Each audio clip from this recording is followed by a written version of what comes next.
Ladies and gentlemen, welcome back to the ALGS. My name is Rain Day, and it has been way too long since we have seen each other in this format. It has been nearly 3 weeks since we have had an ALGS match day, and that has given the players time to come up with new strategies, submit their old ideas, and find maybe, just maybe, some different and special ways to show all of us on how they're going to qualify for our Split 2 playoffs. They've got only 5 more match days to make it happen. And for some teams like TSM, like Dark Zero, with some changes, who have been hoisting the LAN trophies, they are going to need to step it up and continue, or we will be seeing a new face be the face of Apex Legends competitive esports. I am so hyped. And guess what? We've only got a few minutes before we get started with the action today. You guys excited? I hope you are in the chat. Let us know what you've been doing in the meantime and how you're feeling about kicking off today. And of course, I've got now my compatriots, my co-stars here to introduce for the action this afternoon. Tiff, back on broadcast. It has been way too long. We are so happy to have you. How you feeling kicking off the back half of Split 2? Look, I am so excited. It has been absolutely way too long. I have been just ready to jump back into the desk, see all the action that's unfolding in regular season Split 2. And here's the deal, guys. I mean, you asked, what have we been doing? I've just been playing Apex, watching Apex, breathing, eating, sleeping Apex at this point in my life. So now I want to see what the pro players have been up to, and I couldn't be more excited. Well, I know somebody else who's excited as well, joining us again on broadcast. You know him, you love him. I'm sure he had a big day on Easter. People doing a lot of double takes. It was Dia. Dia, man, how is it feeling being back on the Split 2 broadcast and kicking us off heading into the back half of the season? It feels really good, and to address it, Rain Day, Easter is one of my favorite holidays, indeed, and it's for that exact reason. But I have to say that without the ALGS, even Easter felt a bit empty. We've been waiting for, as you've said, so long at the start of the broadcast, and it's so long as the stakes continue to get even higher. So can I say that I'm patient? Can I say that it'll wait? No, I'm ready to jump in. Impatience is an honorable quality here in the ALGS. Maybe not in the real world, but in terms of our online broadcast, I'll take a little impatience. We do want to get to the action, and that's coming up in just a second. But before we do, although we have been on a break for our ALGS broadcast here covering NA and EMEA shortly, we have had the entire world of Apex playing to get to the same point that we are. And so it is time for an Apex Legends Global Series roundup to give you information on where every single region stands at the halfway point and see who's looking like they're going to be heading into LAN. Let's take a look at APAC North first to start off. A team you know and a team you love. It's Yuka, Meltsera, Umi-chan Love. It is Fnatic. They have been phenomenal in every single LAN environment they've gotten to, and they have become a staple in APAC North. Will this be the year that they can continue on with this momentum and turn it into some top 5 results? Get that big money prizing again, like we know they have the talent to do. Look, speaking of talent, I want to talk about Gombre. This team jumped into the forefront in London at Split 2 playoffs. They are currently playing that Newcastle Watson. I don't know if you guys remember that gold knockdown play that they had done to reset outside of the zone after getting completely ratted on in London. Regardless, they are looking so incredibly strong, currently sitting in second place in APAC North. But I also want to talk about F-Chan. We talk about the matches. Last night, I was up, and I don't even know what time in the middle of the night watching F-Chan absolutely destroy, but they're currently sitting in 5th place, and I'm excited to see what they do. Well, you know, Pulverex was a phenomenal story, making it to nearly the finals with 2 players. Northeption as well, a team that performed really well over the last time we saw them at LAN. We'll see if they can continue on to that. This is your top 10 for APAC North heading into the back half of the season. Of course, another APAC that has been making big waves, almost challenging in many ways more than one, and would have been potentially 3-time LAN winners. They were 2-time LAN winners before they switched to North America. Dark Zero, it's APAC South, and leading the case there, it is Moist Esports. They have been a phenomenal partner in the Apex Legends Global Series, but Waltzy, MT, Pricey, these guys can play, and they're continuing to utilize the Catalyst and show that they are a team to be reckoned with on the world stage. Look, you talk about Moist, but we cannot not talk about Onyx Esports. They're currently 1st overall by 1 point on top of Moist Esports, might I add. This team, formerly known as Boogie Borders, made a staple showing in London. And honestly, Fussy and Shady are some of the top 5 players in Elims and APAC South, and they are just phenomenal to watch. And if you are thinking about London, you have to be given some love to Dreamfire, who also performed exceptionally, making it all the way into the grand finals. They have had a dominant split, and one that I can only describe as relentless, as they're one of our teams that do end up prioritizing things like the Maggie. They're 7th right now, 6th last split, and I think they can make it, guys.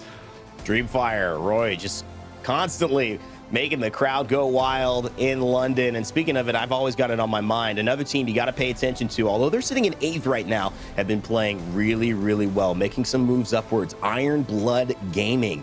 So when it comes to the competition in APAC South, there is nothing short of a competitive arena that these teams are now fighting for to be in that top level world Apex conversation. And that has always been the conversation with APAC South. Can they really step it up and take one of these trophies away from the rest of the world? They have been the only other region to do so from North America. We're waiting for maybe EMEA. We're waiting for maybe this team too, another South representative, that's South America, to possibly hoist that trophy. And Tiff, you know, it could be on the back of this team's shoulders.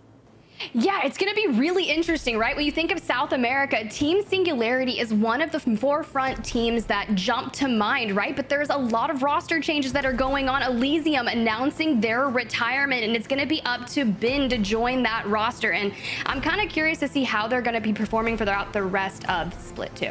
And they've got big competition in their region as well. ATH have been monsters in split number 2, 179 kills over the course of the season. Each of these players individually ranking in the top 10 for how many kills they participate in per match. It's been incredible to watch, especially given that they're one of our squads that are actually using Wraith and using her really effectively in these end-game skirmishes.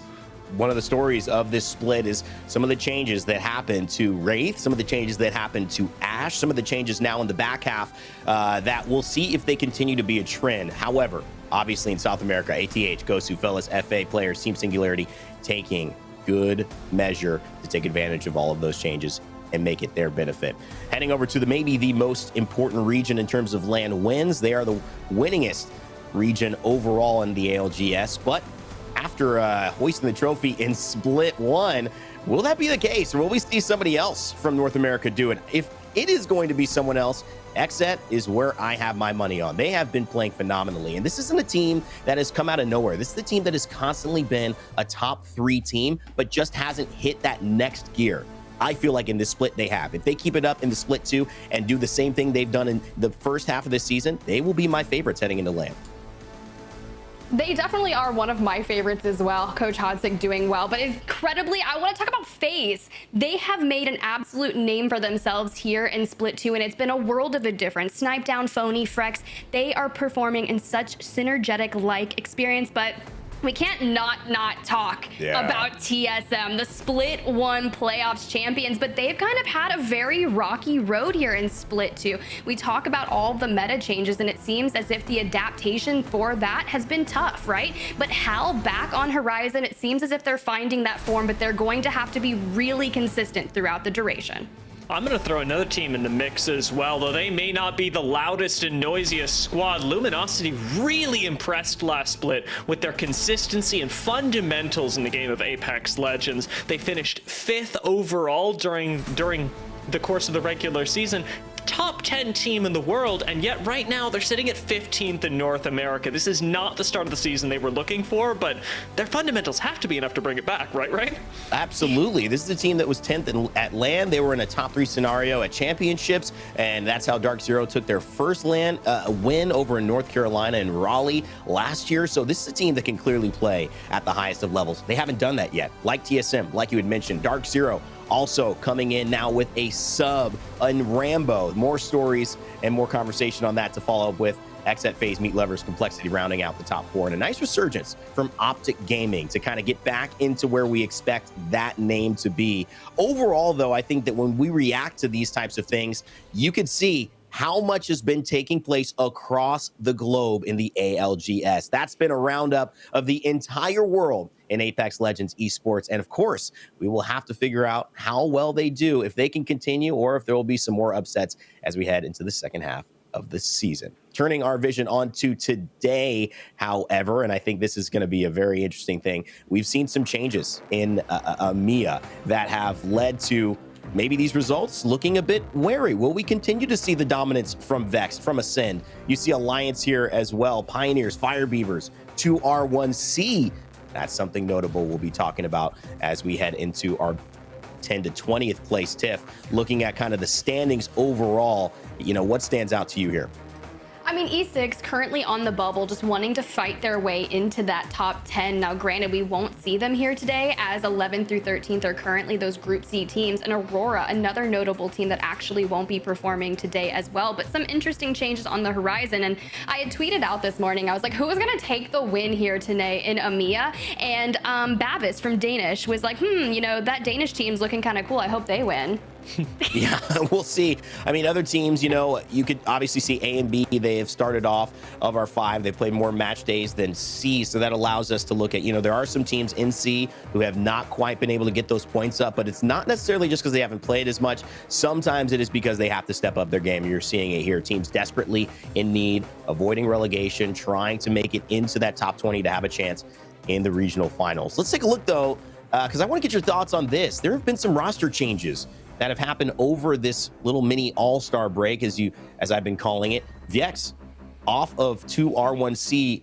Thorfinn jumps in from Reply Totem for that squad. We'll be seeing how they perform today. A big one too, Aurora, a team I thought had so much potential heading into this Catalyst meta at the start of the season. Maliwan leaves the squad. Sunset from Gaming Gladiators, who had started to pick up their pace after missing out playoffs for the first time, I think, in history for that squad, now joins Aurora. Will they be able to keep that momentum? Dia, what move stands out as the most impactful for you? I gotta be looking at Aurora and what they're changing up right now. Sunset is incredibly talented, used to play alongside Impulse and Taskmaster back when they were on Zeta Division at championships in 2022, and ever since then, Sunset has been on the radar as this really incredible mechanical player. It's something that Aurora clearly want to rely on, as they are looking for these high kills, and that's gonna be the change to watch during the latter half of the season. I will be having my eyes sharply on Aurora as well. A player who I've had my eyes on, but for the rest of the season, I will not.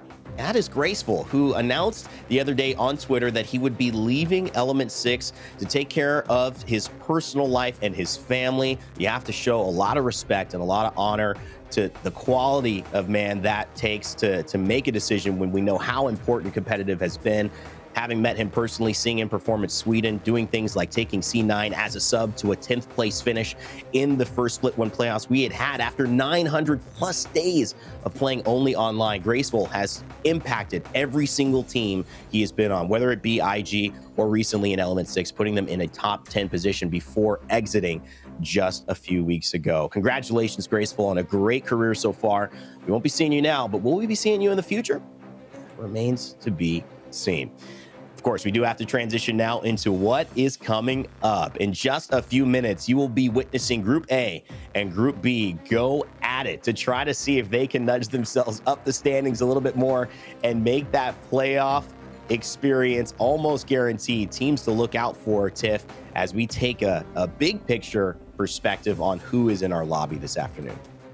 Well, the first name that we're going to talk about is obviously Fire Beavers. They have been so wild and essentially built different, as Jayhawk would point out. They're averaging 10.9 points per game, and they've been very consistent throughout World's Edge and Stormpoint, carrying that #1 points per game throughout the entire map series. But, I look at Group B, we've got Beavers Alliance, Eternal Beavers, Beavers Legacy. No, I'm just kidding. Just a good shout out to the Fire Beavers. They hosted an invitational on the downtime, and everyone changed their name to have Beavers in some sort, Game of Beavers instead of Game of Thrones. Beavers, I love it. It was good.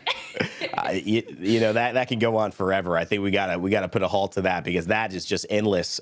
You do though see Team B, Group B, having Alliance. They've got Fire Beavers. They've got KCP. They've got Ascend. All of those teams sitting in the top 5 or top 6, and they've only played 3 match days. So that is showing you how good that they have have been performing. Even though Vex is at top, they've got an extra day ahead of them. So think about that in terms of Group B's prowess. But as we head into our afternoons, our ALGS showcases, we always have to focus on a few teams that stand out more than the rest that might have an impact today. Tiff, I'm going to start with you. Who is your one to watch?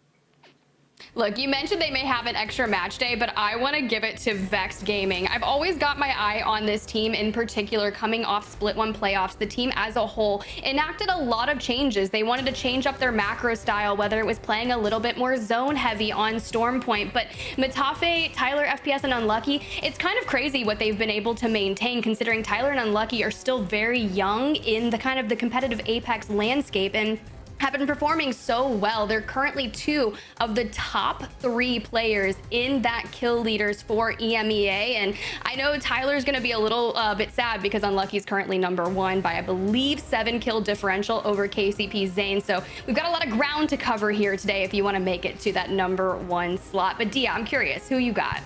You know, I appreciate that you're talking about the change up that Vex are trying to make, that they're trying to play a little bit more zone. They don't have to look really any further than KCP. This is a team that honestly has had one of the most stellar performances this season. They're sitting at 4th place right now, and with the way that they've been playing, as I said, specifically zone, it comes a lot down to how Nasky is calling these, is able to predict so often a zone 1, zone 2, where exactly that final ring is going to be, and he puts his teammates in the best position to succeed. Zane currently leads the entire region in average damage dealt with over 1,195 damage, and that's per game. Tiff, Rainday, you can't compete with a team like KCP if they're constantly putting out over 1k, over 2k damage as a squad, and are all in the top 10 for kill participation.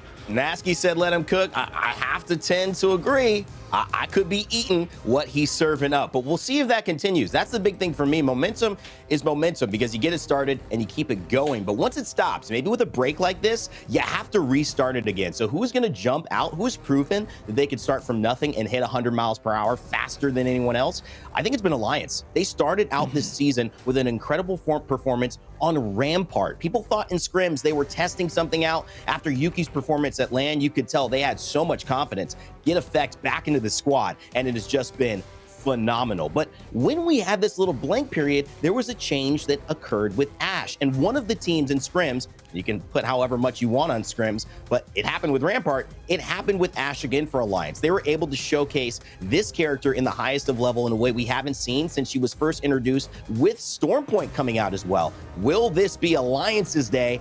I certainly think it's possible. No more waiting, though. We are about to get into it, ladies and gentlemen. And I know if you are watching just like me, I am excited for some ALGS back on my screens. It's Sunday and it's Storm Point. We have switched it up, and that means that World's Edge will be how we end. But to kick it off on the biggest competitive map, the newest competitive map, if you can call it new now, but a new back half of the season, it is the ALGS back in action. And of course, none other than Tiff and Dia to take us into game 1. Thank you so much, Rainday. I couldn't be more excited, and this time I get to have Dia alongside me. I know we've kind of cast a lot of Challenger circuit together, and it's been a joy, so it's really cool to have you here alongside me. So I hope you're ready, because we're kicking it off on Storm Point, and we've got a lot of questions to answer in regards to storylines. Certainly looking forward to it, Tiff. And as you said, you know, our Challenger Circuit experience, funnily enough, has all been started in EMEA. We've done a lot of North America together, but this is the first time that we get to take a look at the Pro League in EMEA as a unit, as two folks trying to break it all down. So we're starting off with Alliance, their landing spot over at this time Lightning Rod, since we're starting at Storm Point, with the Ash as well. We'll give them an interesting little start to the map, especially as when you do start over by Lightning Rod, you have a lot more flexibility in how you play out the later parts of the game. Yeah, and I think that's something really strong to talk about. And we can talk about the utilization of Ash since this is relatively new as well. Ash is passive. I don't feel like we talk about that enough. You can see where the deaths are occurring around the map. You get little pings and you can say, hey, death box over here. So you get a little bit sense of that extra information. Yeah, and you kind of have the Revenant attitude as well. That's the nice thing that I like about playing with Ashe. You know, you walk around and she's like not quite happy to be there. She just seems to be like, there's a little bit of attitude with everything. Fortunately, new heirloom as well, so there's a chance, as long as Alliance stay alive, that we get to see little mouse, little rat pop up. Now, in this particular case, they are going to have a pretty far way to move. We talked about Lightning Rod and the way that that plays out a little bit later. The ring, however, pulling very far into the western side of the map, and in that case, things like the Valkults out of Command Center do stop being as powerful, and you'd rather take the route over through Wall, where they'll have to walk through teams like Morning Stars.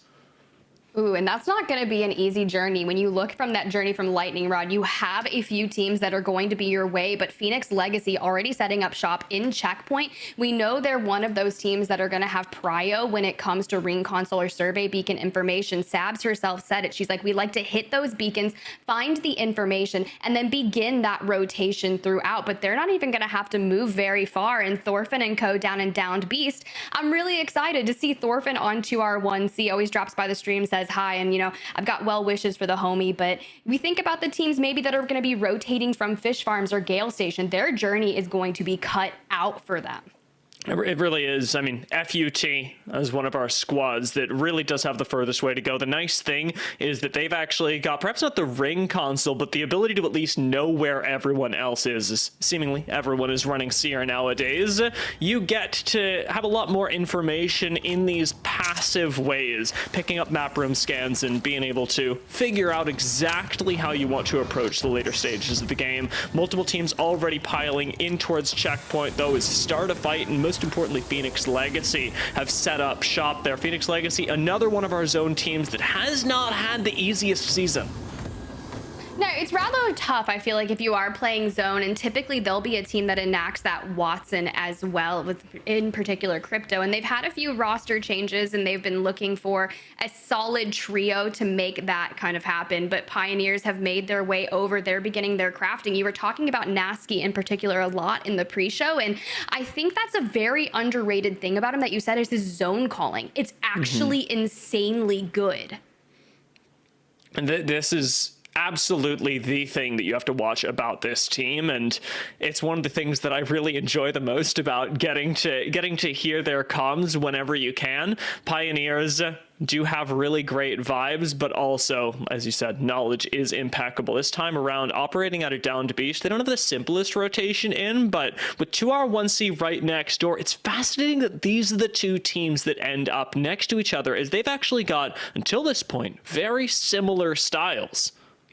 It's going to be really unique to see the first engagement that we'll have onto our 1C with Thorfinn on the roster. They're sitting on 2 purples and a blue, which is actually really good. Down Beast, known to have that gold loot that sits underneath, so I'd be curious to see what in particular they picked up. But the shield, very nicely. But here's the thing. I'm curious. We see Bangalore, that assault legend, kind of in the mix, but typically it's paired with a Seer or maybe even not necessarily a Bloodhound. Bloodhound would be in like ranked or realm maybe, but how do you feel about that? Pioneers, they're running Bang Seer, so they'll get the information if they put the ult through the smoke, and Zane already going down. That was an incredible couple shots with the R99. Lackey going to be picked back up now and start a fight. Surprisingly not getting third-partied off of this. It's unfortunate to lose a team this early, but when it happens so stylistically, start a fight, do have to be aware that this is coming in. This is not the start that you want if you're KCP, but we know 2R1C was on top of Down Beast. They're going to be looking to 3P this, and then just like that, Light is going to be the last man standing. And honestly, there might even be another team that have been decided they wanted to fight for the underneath. As Hiarka and Co, they're still up top with the Watson. Jenny just posted, looking to maybe do a little bit of poke fighting. It's fascinating that they've chosen to use this spot as well. You and I were speaking about this a little bit before the broadcast, but with the pickup of Thor, how this might change the way that 2R1C are playing. They know that this isn't going to be in the zone right now, and so as they look towards the next couple, 2R1C are going to have to make use of probably the Valkyrie to make their way in. Yeah, sometimes you've really got to count on those last-minute Valk ultimates, but we are actually going to hit a quick restart on match number 1. So for KCP, they went out as the first team.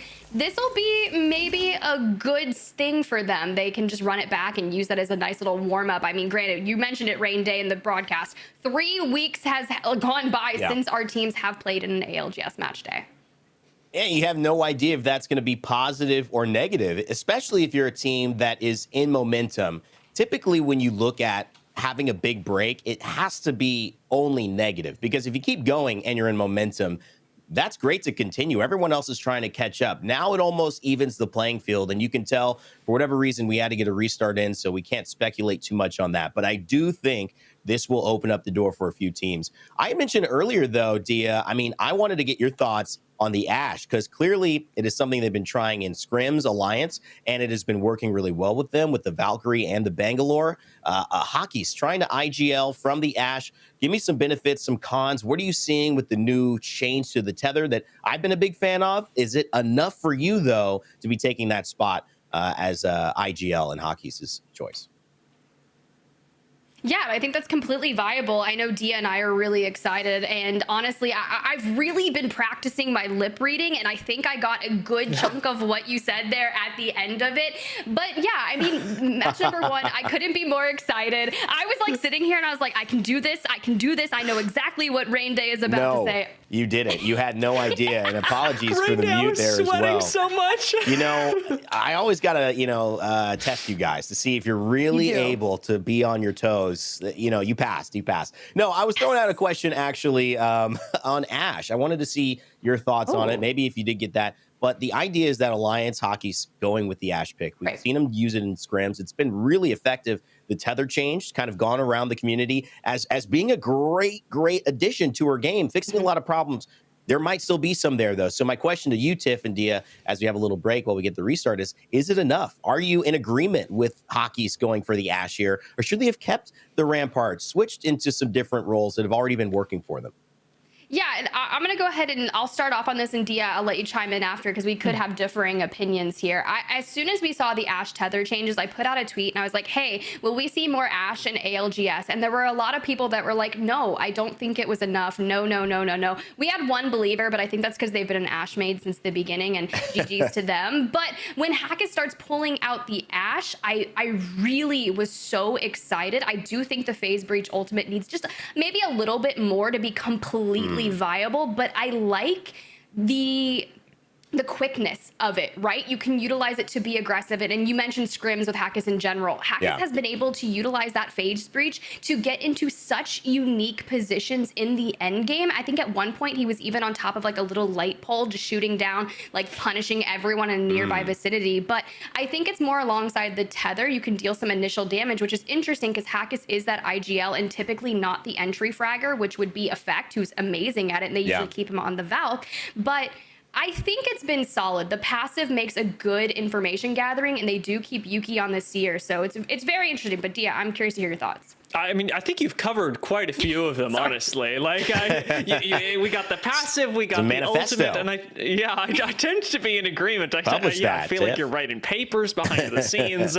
I do really like Ashe, and I think that the most important thing, you actually mentioned this, Rain Day, in comparing her to Rampart, is that people are at least experimenting, because this legend has been left so far behind that this tether buff, though it may not be the thing to ultimately change Ashe to the point where she is just so powerful that you need to play her, there's a niche, and teams starting to experiment with that is always going to lead to better things for Apex Legends. Well, I kind of like to kind of use this phrasing because it's interesting, but I feel like season 16 kind of broke Apex Legends. It kind of broke open the mold of what we typically used to see in terms of there is this set meta. And now I almost feel more than any other season, teams have to play what works for them. And that is actually a viable strategy in competition to, hey, let's play the Wraith, the Valk, the this, the whatever it's always been over the course of these seasons where people are kind of copying the cookie cutter format. I do want to, though, lead us into this conversation looking ahead, because we have done 5 days of matches. We've got 5 more to go, including our regional final, which still counts as a match day. Some people forget that, but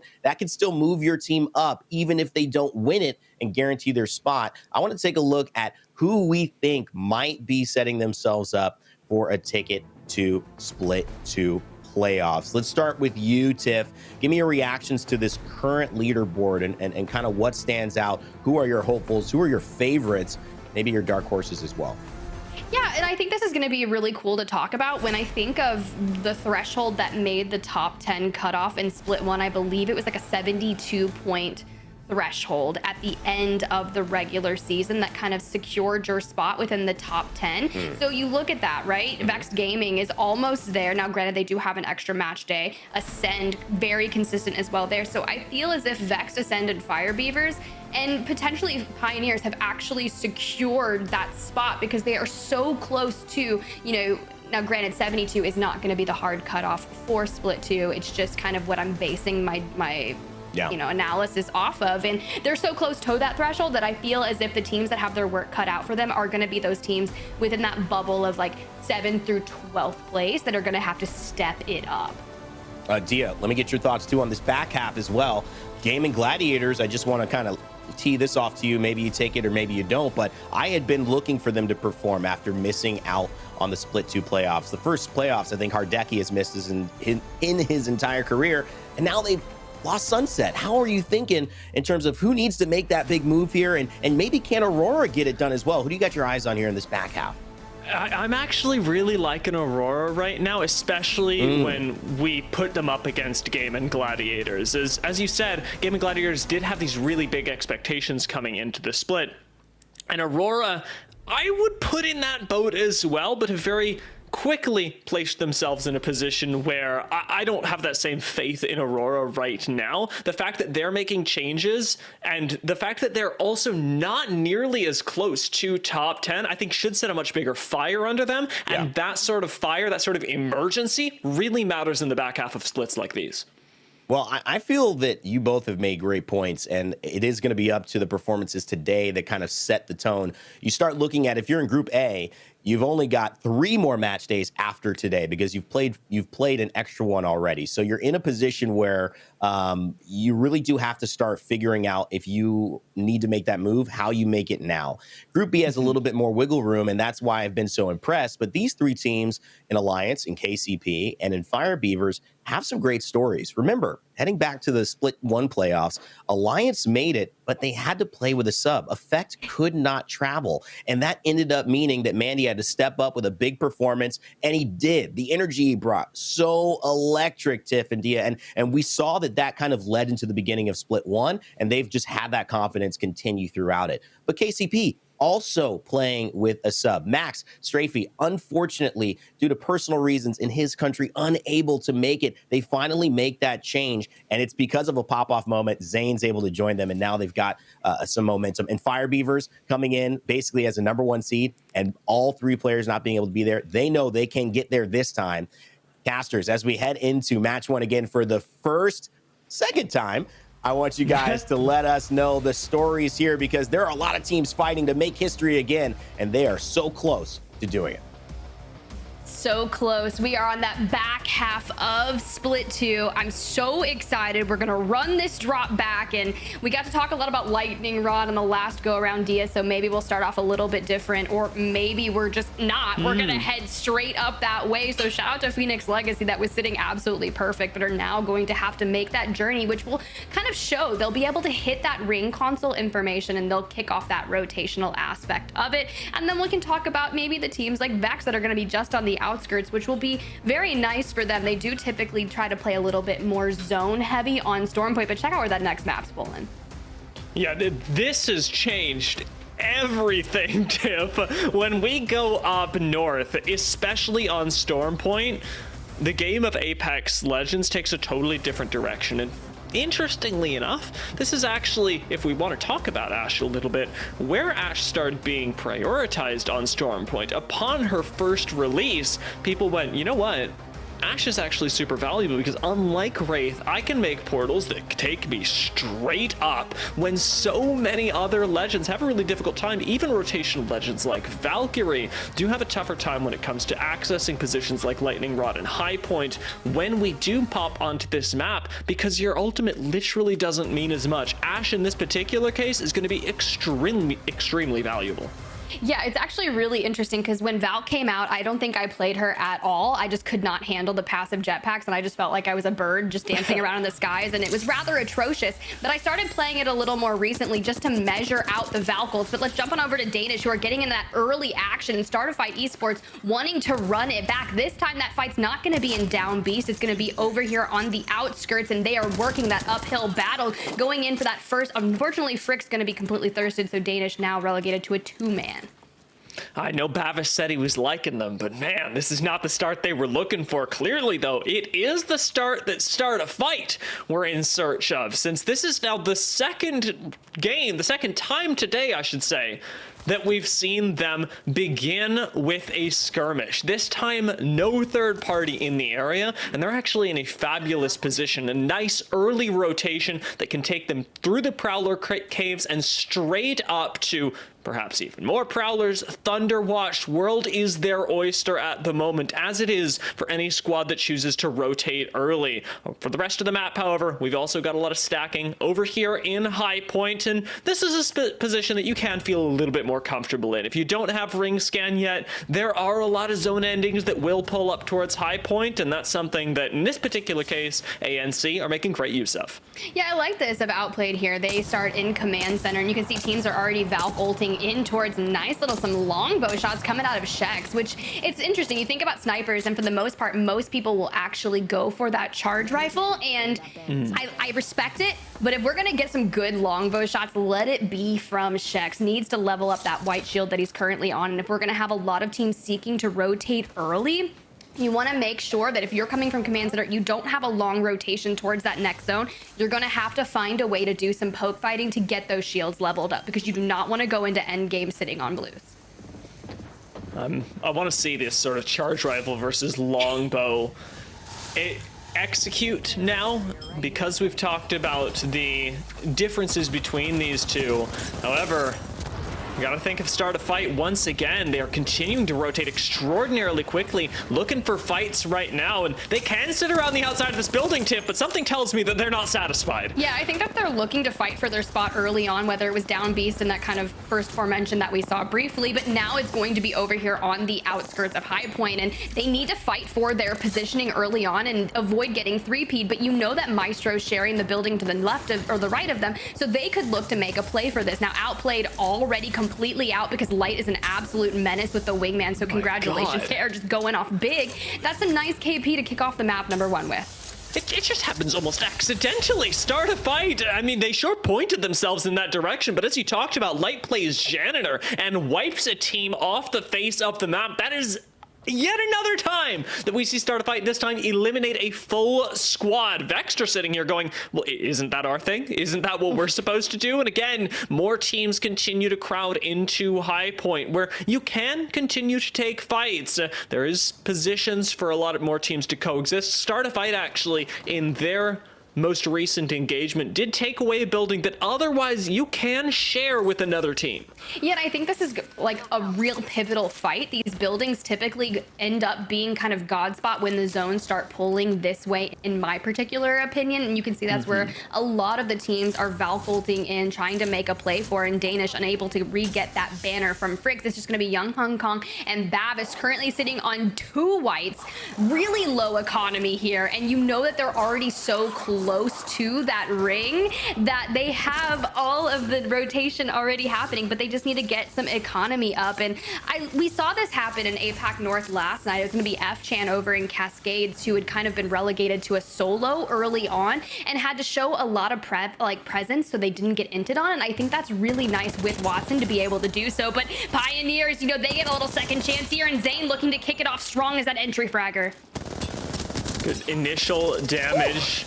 This should be a clean fight for KCP, given that they got the numbers advantage for right now. They got a team on the back foot in front of them, and right now, they got Surdell popping off. Eternal, again, just melt before their eyes. And you talked about this, but it has been a while since we were in Pro League. Clearly, those that have been putting in the hours outside of the Pro League match days are seeing it paid off right now, because the fights have not been long. They've not been extended. They are quick and deadly, Tiff.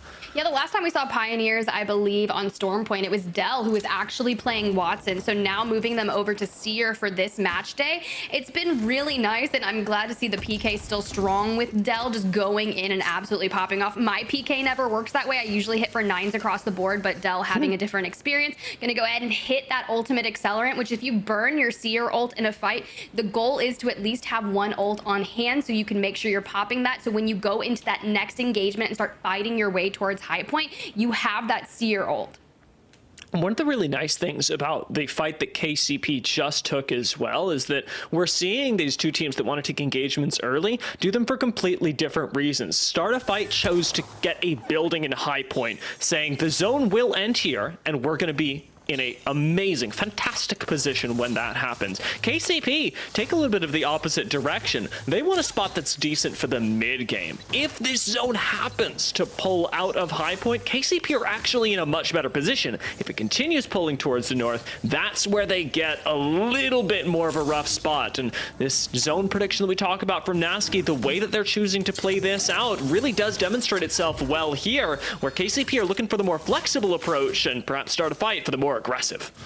Yes, this is going to be really interesting in the picture-in-picture. You can see that Dynasty so far out of ring, just down in the front of Shitfall, hitting that map room scan, aka that survey beacon. I was watching Hodsick last night. He was doing some VOD reviews for Realm, and I thought he made a really interesting point. Of course, obviously, we know Hodsick, the absolute man, myth, legend, the coach of XSET in North America. He was talking about how there's less ring consoles than beacons on the map, and that getting zone knowledge is actually a lot harder right now in this current meta than it ever has been, because you can't guarantee that zone 3 knowledge. Even if you know where the game is going to end, you need to make sure that you know who is in it and what rooms are free. So I really love that some teams are actually prioritizing the map room scan so they can make sure. Now granted, you need to hit a map room scan a little bit closer towards the ring to make sure that you can make the rotation, because there will be a little bit of a delay when you're rotating, because that map room data will get a little bit outdated. So you have to prioritize quickly. So look for something that's just on the outskirts of the zone that you think will be free for Beacon to hit. One of the great things about Dynasty pulling that move as well is that they, much like everyone else, get to check where Fire Beavers are. I've been watching them for this entire map, especially because they so often, like Dynasty, enjoy playing in the red. The fact that Dynasty get that scan, know that there's nobody around them, that they've got more time to craft, is actually a really incredible thing for them. And if you look on their rotation, that'll take them up further north, they'll run into even more crafters later on, should they need to re-up on those meds with the plethora of materials that they'll have at that point. Fire Beavers, however, taking a very different approach to this season, to this ring, and starting their fight in zone and early. Yeah, I think I can respect this. They do have an uphill battle in front of them. You can see Impulse at least has the Digi threat within that, and they're going to be able to find some good opening damage, just shy of a knock, able to hip fire it. That's going to be on to Torch. So unlucky for them. Game of Drones on the forefront now in a 3v2 situation, but Oirain himself is going to be poked and prodded by a charge rifle and a plethora of other weapons. Needs to stay healthy, though. Thank God for Taskmaster, though, here to cover Oirain after that quite devastating push. There is still one member left. It's a double thirst, however, and Fire Reavers retain the numbers advantage for now, not trying for that res just yet. Now letting Taskmaster cover as Oirain gets back into the fight. You want to have your full 3 at the moment that you wipe out a squad, because if there is a third party incoming, that's the time that they'll choose to do it. So Fire Beavers instead sit back, relax, get the 2 kills that they already earned themselves, and keep that numbers. Yeah, and I like this, right? Because it gives them the advantage. They know that Rondon is up, and Adam, at least if you're going to be relegated to a solo player, you're on that seer, so you can use your heartbeat passive to make sure you're looking for, hey, if I'm gonna rat, will I be relatively safe here? Able to recover one of the banners, not the other. But now Fire Beavers, they're like, hey, we picked up 2 KP. We don't need to overextend throughout this. Now, granted, Fire Beavers, one of the most aggressive teams in EMEA, could essentially just say, hey, we want to push the issue, but I think it's smarter for them to know that they don't need to overextend throughout this choke point. They've got the KP, they just need to play it a little safer. And there are a couple ways that you can approach leaving the spider caves as Fire Beavers. You can either go out towards Game of Drones, try and finish off that kill, or make your way up towards the Prowler nest at the very tippity top by the Lightning Rod. And I'd rather see them take that direction. You move further north, you get to those Prowlers, because the way of Rondon, the way of Game of Drones, lies demise. Trying to make your way up through teams like 2R1C that are holding height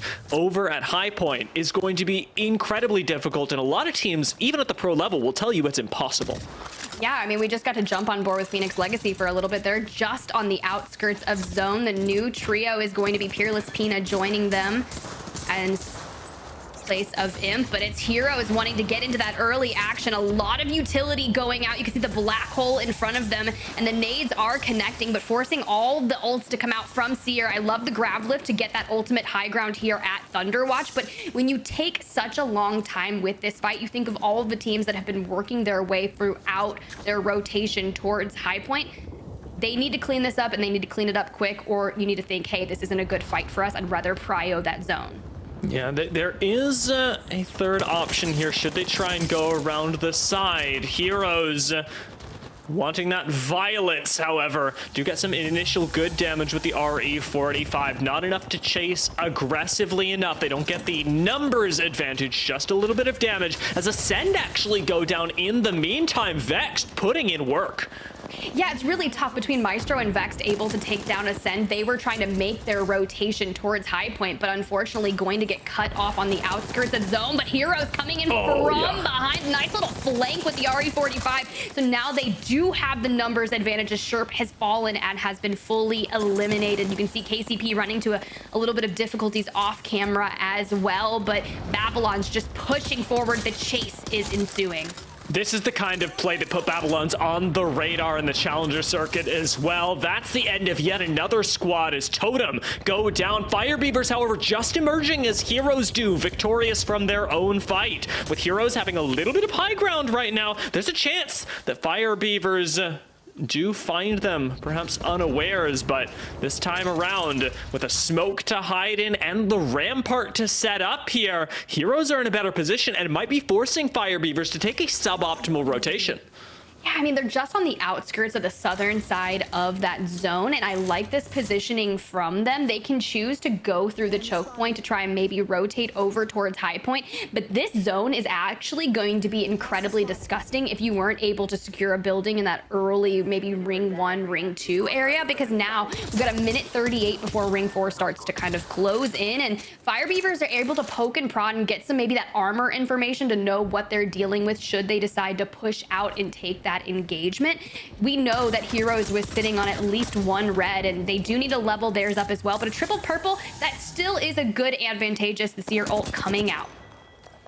Nice finish on Rondon. There is still 1 member left as Rez went off momentarily for the members of Game of Drones. Torch still in this and actually sandwiched in between the Fire Beaver squad. There he goes as Oirain finds his face, takes it out. That's 12 squads left in a very bloody game for our first on Storm Point. The puzzle of how to rotate into this zone, however, still ever present for Fire Beavers is now neither side looks particularly attractive. Game of Drones may be gone, but along the outside, you talked about them earlier, Peerless Pina was setting up with the rest of the squad, and Phoenix Legacy, as well as Heroes on the high ground, are in a great position to gatekeep Fire Beavers.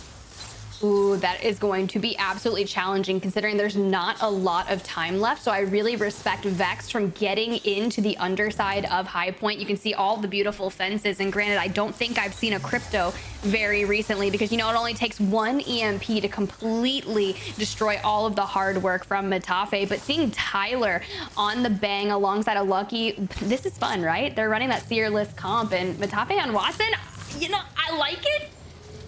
I think it's really good. Yeah, Matafe, I always characterized as really defensive. And granted, this was because when I started watching Matafe, it was Gibby days, and it was Gibby days everywhere. Right now, there's some defense that's going to be put to the test. This time it's by Morningstars as 2R1C send it on them. And remember, Vexter right next door.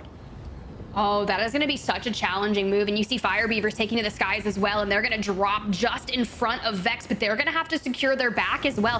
Foot Esports looking to make their rotation. And they are so solid at fighting. So this could be really, really exciting. 2R1C, I love the back play here. And they want to stay on the roof. Let's jump into a quick listen in with 2R1C to check out their dynamics presented by WD Black. One is big taco, one. Nice. I ulted the Arca. Above you, I think. I smoked the Arca. Nice. Come to the Arca. The Arca, play staircase with me. Play staircase, please. I'm coming to you. Yeah, I'm with you. I'm backing up. Back up. Isn't it two teams? Two teams. Yeah, it is. Hold tight. I got your back. I can rest the Arca, you cover. I'm trying You need to rest, you have J. I'm gonna see. Try. Watching. 100. Can you swing inside? Come inside. Okay. I'm coming. I have first floor. I have first floor. Gibby. I have first floor. Hello? You're alone, Arca. Yeah, why? I'm saying swing inside. First floor is free, guys. What are you doing? They're into each other. Yeah. I'm dead. Guys, hello?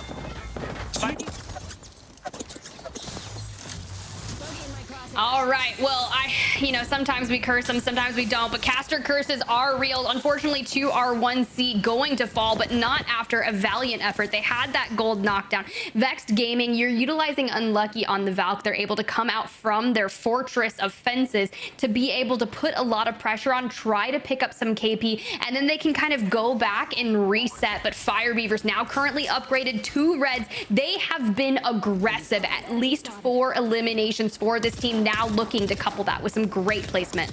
That choice from Vexed, trying to clean up a few kills, picking up the end of 2R1C, has put a very scary squad right next door to them and dead center of ring as well. We're still looking for a couple other squads to likely Valkult in here, as these two teams did it pretty early, but there are a lot more teams that are going to be looking for their happy homes in High Point. Not a lot of space right here. Heroes starting to rotate in now, and remember, start a fight from them literally cleaning house earlier, have got to make their way across a lot of open space. So Fire Beavers gonna have to keep their eyes on that and on their backs. Well, you think about this, SMS, they land in High Point. They had that ring console information from the very beginning. They have God Spot. They knew exactly which building that they needed to take that would give them the longevity in this zone. And now Fire Beavers, they're gonna be forced to fight as that round 5 ring is closing. Every team is gonna be forced to really focus on that little bit of building cover that they have. FB just working with the shred of a building and start a fight, having to force themselves into the open. Like you had mentioned, the building they fought for early on, not in zone, so they crossed through the open and they've actually survived. Vex just big chilling as well. They haven't poked out at start a fight. They haven't overextended on really anything. They're playing such a passive game, and it's a totally different one than we got to see through the majority of the regular season so far. Now, start a fight are going to have to climb up here. Fire Beavers keeping them down, keeping them honest, and putting one in the ground as now start a fight have to pick up that res. But as the next round closes, Alliance still have a player in the game with 8 teams left. How many more placement points can they collect before ultimately they get focused out? Look, I need to see Yuki pull an F-Chan like we saw in APAC North last night. F-Chan was ratting by himself and got a top 2 finish, not before taking on Gonberet in like a 1v3 scenario just on the outskirts of Cascades. But Morningstar is proving to show that they are here to play. And yeah, you're right, Yuki kind of almost dead center, just chilling out by himself. As long as no one looks his way, he's vibing, right? He just needs to be the little passive Yuki, the mysterious man, myth, legend themselves. But it's going to be start a fight that are running into so many issues on the outskirts because they're going to have to fight through Vexed. Lasite defense also quietly around the outside of this building are going to be contesting Morning Stars soon, as both these squads are going to have to walk out almost simultaneously. With the Gibraltar, though, Morning Stars can control a lot of ground. They have the opportunity, as so many Gibby squads did in the past, to make at least one specific place safe for them and only them. Fire Beavers got to deal with the squad pushing them on their backs. Alliance do go down as Yuki bites the dust, but can Fire Beavers survive? That's what we got to wait and see. Impulse throwing down so much damage. Heroes going to be fallen, but they do have that gold knockdown, but I don't think they're going to be able to get that res off. They're just going to have to prio playing their life. So now Taskmaster, wait, they got it off. Oh my God. Within a smidge. Too. We love that gold knockdown. Now Vex Gaming looking to show them why they are at the top of the season standings, albeit they've got a day in hand, and now wanting to just come out of hiding from their fortress. But Phase Breach coming in from Sivin, who's going to jump all the way across the rooftop, gets punished a little bit for it, and Nisa and Mask not taking it, and they're falling. It splits up the team. Morning Stars with a bit of panic right there, losing one, surprisingly, to Vexed Gaming. Of course it's Vexed Gaming on the way out. The Fire Beavers still big chillin', and in the final two as well, it's them against Vexed. Yeah, but Fire Beavers have the high ground, and Taskmaster showing why he is just absolutely better. But Vex Gaming comes out on top. I'd love to see us run that back from Vex POV, because it literally, when we see it from Fire Beavers, it looks like they are doing all the damage that is absolutely necessary to secure that map 1 victory. But Vex comes out on top. Let's bring Rain Day back. I'd love to hear your thoughts about it. Yeah, phenomenal game and great start, obviously, for Vex and for Fire Beavers. These two teams going at it, not only trying to share the leaderboard with only 8 points of separation, but Fire Beavers trying to make a statement because they have played one less game. If they get first and Vex gets anything under 4th place, they will actually overtake them in the overall standing. So Fire Beavers trying to show that they are still on top. Tiff, take a break. I'm going to go and do this post game with Dia. We're going to get a little cast in as well. And obviously, Dia, you were there casting it all. What were your takeaways after watching match 1 kick off? Freaking surreal, Rain Day. That was wild that we saw Vex take that game, and in the way that they did as well, totally counter to what we've seen through the rest of the season. And I said it in game, but it not only is very different, it doesn't just look good, it looks very polished. I really liked Vexed in what is a complex zone to play out. The thing Vex is doing too, which we've seen in several other teams, I think it might have been Heroes as well that was playing it, but they are running the Watson. And the Watson pick is actually a character that has, always shows up in our lands. They always show up as kind of a relative 1 or 2 staple pick, kind of like the Crypto is. We haven't seen a team as heavy as Ascend in terms of the standings stay with a Watson the way Vexed is done. And I also want to comment on the fact that we are seeing Matafe IGL from that defensive legend. This isn't the first time he's done it. He's done that with Gibraltar. This is kind of like a staple pick for him. And I wonder just what your take is on the success that they're having, not only with this maybe atypical style, but what the Watson might be bringing to these in-game fights and the situation for them to be doing so well. Yeah, I really like what you bring up there, that it isn't the first time that we've seen Matafe do this, and it is, I believe, his comfort place as well. Being able to output constant information is all really well and good. We've seen a lot of IGLs transition to Seer, but Matafe's strength is not so much in calming information, which is a weird thing to say for an IGL, but it's very focused on knowing the optimal play of teams around them. And Watson has a lot more agency when it comes to dictating what that best play is. Seer has an ult that lasts for a little while.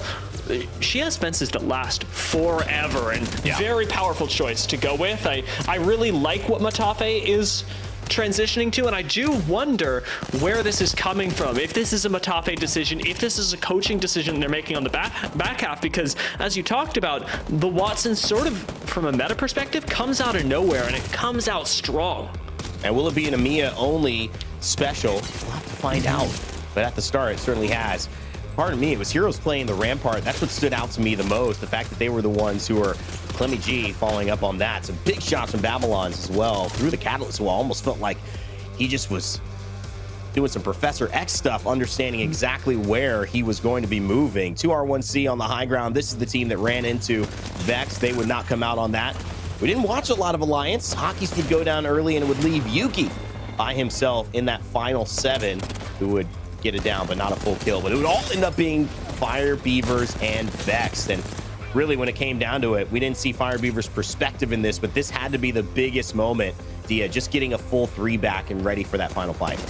Yeah, this was incredible performance from them, and Vexed, I think, likewise incredible stuff to whip it around from the low ground. It takes a lot of coordinated effort to uproot a team that has already survived through so much that's up on height. It's a deserved 21-point finish for Vexed, and from a relatively passive position, that's a lot of kills to go with it. Lassique de France, Maestro gaining Fire Beavers, Morningstar, start a fight.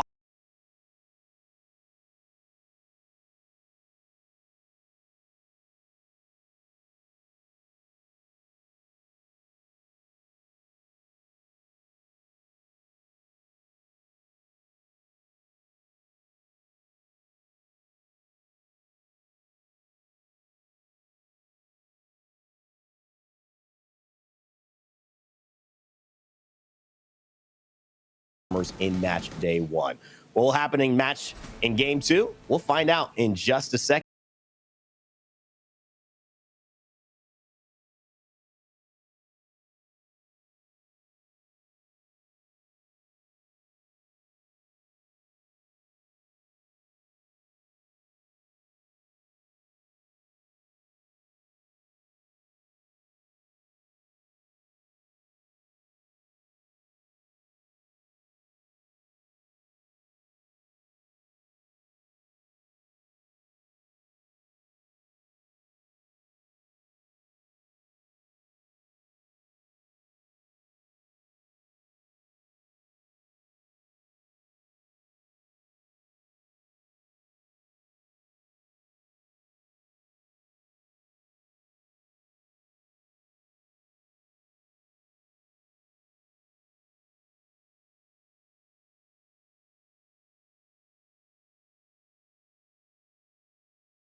WD Black, the official storage partner of the Apex Legends Global Series. We are back here for game number 2 in our match day number 6 as we head into the back half of Split 2. Rainday and Dia on the cast. Dia, our first cast together. I'm excited, brother. It's going to be a fun one. And also, it's kind of started off so strong on the top end that it leaves us a lot of potentialities as to what's going to happen here. Are we going to continue to see Vex jump out to another 21-point lead and really just dominate here with Fire Beavers trying to catch them, retake first place? Or will we start to see the alliances, the KCPs, pick it up? I know Maestro, Lassique de France had a good game, and I wasn't expecting that good of a start from them. So we will see as we take a look at the teams landing in the drop. I'm curious to get your thoughts, though, brother, on what we've got here in store with game 2.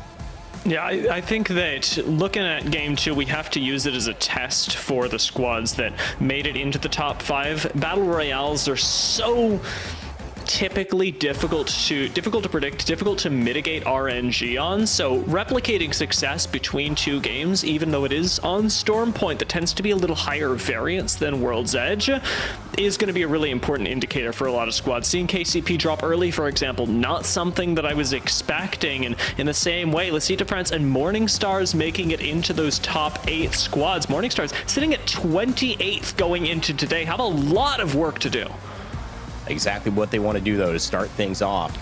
A nice win to get some momentum. One of my biggest criticisms, as well, if we're kind of taking a look as a Western zone, will pull down Beast, going to be very, very popular. 2R1C right now. Chaco, Thorfinn, and Hierarcha right where they need to be. South of them is KCP.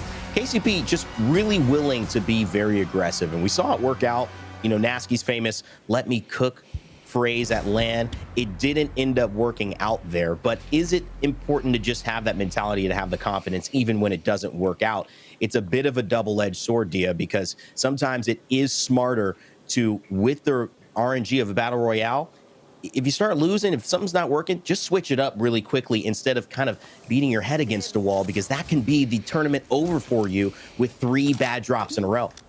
And yeah, this time around, the map will do a little bit of that lifting for KCP, giving them a very different zone to play out of. We're not going over towards Lightning Rod, High Point, etc. This time, as we've already seen, Downed Beast does seem to be the focus. There's a little bit of checkpoint in here, but for the most part, piling in around this massive corpse we have on the map is going to be the thing that brings a lot of these teams success. And with KCP's drop over by Mill, they've got a real simple rotation, and you can hold a few of those doors, and if you are one of those squads that feels a little bit more comfortable playing up on the high ground like 2R1C, you can actually thrive in a position like this. Golden Nemesis in the hands of Ashako on the Bangalore. It's going to be a nice start for them, looking to pick up some more KP. A few shots in the smoke. Digi-Threat as well, completely prepared to do this. Scanned by the survey beacon, so they'll be highlighted a little bit, but I don't think that's a surprise to the team. They should know where they are coming from and being shot from. It will not be the safest push, though, as Phoenix Legacy, the team inside, will get Sabs back up. One of the excellent pioneers in the ALGS space in terms of women competitors. And you can see her hanging out a lot on her free time in London, or at least that's what we saw him with Vexed. Right now, though, nothing friendly. All enemies here as Phoenix Legacy trying to just ward off any attempts at staking a claim to this building. Landing the one shot for right now. Alpha Drop's already got this blue picked up as well. However, we talked about this a little bit last game. There weren't a lot of cryptos in the lobby. This is one of the few. And with that crypto that you've got for Phoenix Legacy on the low ground, you're actually able to farm up shields a lot easier than you would normally be able to, especially in pro lobbies. So when we do hit the end game, assuming that Phoenix Legacy are a team to make it there, as they should be with Watson Crypto, you're also demanding that they have purple shields, the extra HP with which to withstand a lot of these pushes that you do otherwise encounter. Vexed Gaming, however, playing around the edge right now and perhaps in trouble. That was tough too. Tyler actually took, 55 to the back. Hyarka was trying to get 20 more points of damage to get his blue Evo shield up. He got it, but it also made sure Vexed could not try to do anything except land and heal. They will do that safely, as they have found a little bit of an angle outside of Down Beast. And I like this position too. And I also like the growth. Vexed, when we started out in Split 1, this was a team that was so dominant in terms of their edge play. And on Storm Point specifically, they would get the majority of their points, 30 to 45 points playing edge. But then sometimes it just wasn't consistent. And at LAN, in the Split 1 playoffs, we saw a little bit of disappointment from their performance, saying we have to be a little bit better in all aspects of the game, being more patient, sometimes rotating early, holding down space. You can see the introduction of the Watson to do just that, but also this is a team that will always be willing to fight. It is in their DNA. And so I think this maturity of Vex now has really shown that they might have taken that next leap into becoming a great team that is going to be able to vie for that championship. Lots of angles on them, but Reply Totem also in trouble. Not a squad that's rotated in just yet, but they are being climbed on in full send. The defensive aspect of the Catalyst could keep them in the game for a while, but Reply Totem just have to hope that the team above disengages, because right now they are not in a position to win this engage. Yeah, this is tough. It's going to be hard for either team to push into that or push out, especially with Slab holding the high ground. And there it is, a little bit of help from outside. Slab takes a little bit too much damage. Getting aggressive, shooting, you never know what attention that'll bring in a map like this. A lot of snipers on command as well. So Eternal will back off, and that will give a little bit of breathing room to the squad they were pressuring inside. The Nemesis also making a big introduction here. It was Fire Beavers who was getting involved. But talk to me, how have you felt the Nemesis has made an impact in the ALGS? Obviously a strong weapon, one of the strongest if it's ramped up, but it takes a little bit of time to do so. Your thoughts? It's funny watching people talk on, especially on Twitter, about the Nemesis, because towards the start of the season, everybody was like, "Oh, this is so hard to deal with." R99 has had such massive presence this split, and nobody's even really talked about it. Quick disengage from Eternal will keep them safe, but to touch on that, another really nice thing that I like specifically about Apex Legends and Battle Royales is that if you like something, like say Ashe, one day she's really strong, everybody thinks she's really strong. Say the Nemesis, really strong in this case. Everyone can have one. There's no, we can all share. And so the really nice thing is that, yeah, exactly. People in Apex Legends in the Pro League, I think, are benefiting in large part because you're able to use your play style really appropriately, and the Nemesis does slot in really well to a lot of the mid-range that's super important in the Pro League.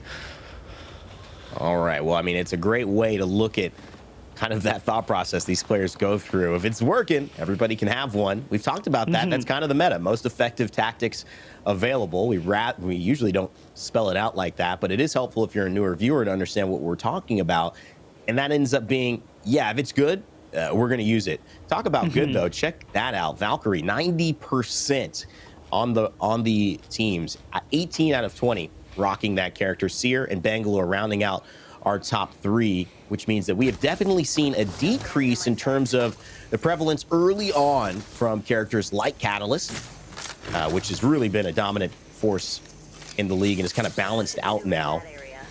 But as we take a look too on our map screen that's shown up to you, we are seeing these teams start to pile in. This zone slowly going to start moving in a moment. Still a lot of teams playing edge, though, Dia. We got about a 50-50 split from teams in that zone and teams kind of slowly making their way into safety. Yeah, a lot of folks piling up towards the south as well. Fire Beavers have already demonstrated they are more than willing to find an engagement should it benefit them. So as we look towards this southern side where Heroes and Dynasty seem to be clashing, how long is it going to take for Fire Beavers to peek their heads in? How long is it going to take for Dynasty to help support Mania here? Because that's going to be the question. A nice smoke and an R-Star. This will buy time on the right and left sides. No digi threat, though. It's a guarantee that no one's pushing, but that smoke hits a shield, and you know someone is heading that way. Mania started out in trouble. It's gotten even worse. They've got to try to salvage this. Tolkien looking to make a journey. Hopefully it's not 3 books long this time, and now he's going to get over to the other side of the rock with a Phoenix kit. Can Zorbank hold it down just a little bit? It's Heroes from the high ground that has been the pain in their side, and Clemmy G rocking the rampart as well. Babylon's on the horizon. We know how good this team is when it comes to that Nemesis and getting a player in their sight. They continue to do so and play nuisance to some teams in the lobby. And I counted, it was about 15 seconds till Fire Beavers showed up. It took them that long to rotate over, picked up a knock for their troubles. Thirst hasn't happened just yet, but as you talked about, Heroes are continuing to delay that journey. They're able to sit in this zone. It is not a problem for them right now, but the concern does have to be there. As if you haven't already crafted over in Cenote, Heroes don't have a whole lot more access to crafting while they tank up a zone that is continuing to close in. This one, Zone 2, gonna hurt a lot more, though it isn't like Zone 3 that'll just kill you outright. That tether coming from none other than Alliance Hockeys, and this is a kind of a good showcase of what it can do. The zone not hurting that much, it's just round 2 closing. But if that's round 3, that's round 4. You're either getting tethered and shot at, or you're taking some serious damage, and Shax almost goes down mid-flight. And yes, in the zone, it looks like he's gonna have to pop a syringe. Alliance know this is blood in the water that they are smelling. Can they do anything with it? Yuki on the Kraber misses that one, but it is so close, and Alliance know that they've got this fight in the bag. Effect's gonna push through. The effect takes one down, looking for the final. There's 2 to go. Alliance Hockey's, though, getting very low, and Effect trying to save the day. He's gonna slide in, and he misses the shots. This is Willem trying to finish it off. Willem, can he do it? No! It is gonna be Yuki who comes over to save the day. But watch out, Lasita France might just be picking up the scraps. The cavalry has arrived, and with the Kraber in hand, only 1 shot left, and in a 1v3, it's looking pretty impossible. Alliance are going to go down, and Lasite de France are the real beneficiaries of this fight over in the north. Meanwhile, the rest of the map actually pretty calm for the most part. This was where we got the most blood drawn, Rain. This was devastating. Alliance trying to make a move here in the second game to get some points. They see an easy kill, but that Shek surviving with just a little bit of help, maybe 20 to his name. Not only was the thing that caused Alliance's demise by making them all chase that and use ultimates as well, but it just was that thing that looked so good that forced them to try to make a play. Maybe patience was the better end of it as well, especially with the tethers. And they will be looking at that one saying, we could have played that better. Lecite de France, though, all credit to them. They are sitting in 4th place, 13 points. And continuing to make a move now with only 2 squads out of this game, Dia. We have had a lot of action for only 2 squads to be down completely. It really goes to show the difference in Storm Point when we're talking about a zone that's up to the north, that's up on high ground, versus one that pulls over towards a perhaps easier to play position like Downed Beach. There's a lot more room for teams to coexist, and it's allowed, as you said, the majority of squads to survive up until now, but Lecite de France have to deal with Eternal. Oh no, and he gets taken out. It's Hayerka to our 1C who finds Psychbot on the heel, and Psych, guess what? Had the Kraber. He will no longer be able to utilize that, and it is up to Aimbot and Kizaron to try to fend off the situation they took advantage of with Alliance just a moment before. ETH playing the villain here. It just feels like we are resetting the timeline again and again and going through the same cycle, but luckily Kizaron and Aimbot able to slightly stabilize. Will it be enough? Seems like Maestro now have a chance to push on to ETH, excuse me. Will they be able to push around this corner? In a way, this is saving Lecite de France a lot of trouble. Yeah. Maestro have taken a whole squad off their backs, and the position from Sanya is incredible. You do have to, and we know this, look out for 2R1C, though, because they've got their eyes on this fight, and even more shots are starting to arrive as Blast finds a knock. Yeah, Sanya trying to wide swing this, but he could be very exposed here. Sanya in trouble, gets shot once. Wingman trying to hit again. Oh my goodness, Sanya flirting with death there. He's got to get this battery off. He's not going to be able to get it in time. There's so much damage from range here. I'm a little worried for Sanya. He needed one more shot to be able to get his purple up, and he still hasn't found a safe spot to battery. This is how tense this is, and I think they're going to finally make it into that corridor and get a little bit of cover. My goodness. My goodness. This has been a story of a zone and 3 teams trying to claim the spoils. Sometimes it's just better for all of them if they just back off and reset. Now, you remember that earlier we saw Zone 2 closing, teams tanking it up for a bit and said, no big deal. Now it's round 3. Yeah. That same timer not extended, so a Valcolt will try and take you into the zone, while Morning Stars have to prep their own fight. One of our Jibby Ash squads using a lot of off-meta picks, gonna try and make it work around the corner, but don't have the entry damage to actually make it function. Morning Stars get wiped out, and FUT coming for the third party, taking heroes out on top. My goodness, there are so many third parties in this lobby. It has been hard. A nice catalyst wall. It's just going to block off vision from the far end of the hallway, but most of them are going to be peeking inside that little angle right here, and he's using the catalyst wall actually for his benefit, taking some zone damage but trading it out with a better angle that they're not able to really capitalize against and see coming. So this is a good play from Foot Esports. They get knocked back up. Liffin as well has to hit a med kit, which he surely will. And it's Alpha Draft and Phoenix Legacy who have been in that building, now forced to get out and give it up to their aggressors. Nice play. Actually, Phoenix Legacy back to the original building they were in. Seems like they were just trying to take a little bit more and capitalize off the teams fighting in there. Now, while all that was happening, it was a very long fight, Rain Day. We lost KCP to Danish and Totem to Fire Beavers. 2 big squads now out, and Fire Beavers are starting to, quite audibly to the rest of the lobby, make their approach from the southern side of this ring. It'll put them right next to FUT on the way in, but you'll never guess who's predicted the zone. We're going real far, and it's over towards Vex, who have again rolled perfectly. Ascend as well. Rocking that crypto, Watson, and Valkyrie. This has worked well for them. A team that was, it was a couple of shots. It was a little bit of damage. It was one Evo shield of difference between them claiming the championship in the Split 1 playoffs over TSM, or TSM eventually coming down from the heavens and taking that one away. Ascend looking to get back there. They play consistent. They do well at predicting these zones. And they've just maybe got to add a little bit more of that lethality. to their in-game play. We'll see what they can do. Horizon Union in trouble. Urban's got a Kraber. I guess it's maybe the best situation if you were in trouble. They grab. Did somebody say lethality? This is lethality is there. I think that might be Vex trying to fire away at them from the high ground. This is tough for Urban, but he's got the knockdown shield to play around. Just trying to buy some time here, Dia. Hopefully people stop paying attention to him as the zone starts to move and bring some other teams away. But I have a feeling that's not going to happen as Maestro Gaming is running right into them. And Urban, he's going to have to do a lot with that Kraber. Maybe too much to ask. And Maestro will finish off Horizon Union there. Sonya got chunked out pretty far, though, and there's another squad sending it on them right now. Maestro don't look like they're going to survive this, especially with Start a Fight chasing them down. Wicked Sick puts in massive work, and again, Light plays Janitor, and he's coming in and mopping everyone up. Start a Fight are giving us a totally different look. And I'm liking the way it looks. 3 Seer ultimates used across the battlefield here in a top 9.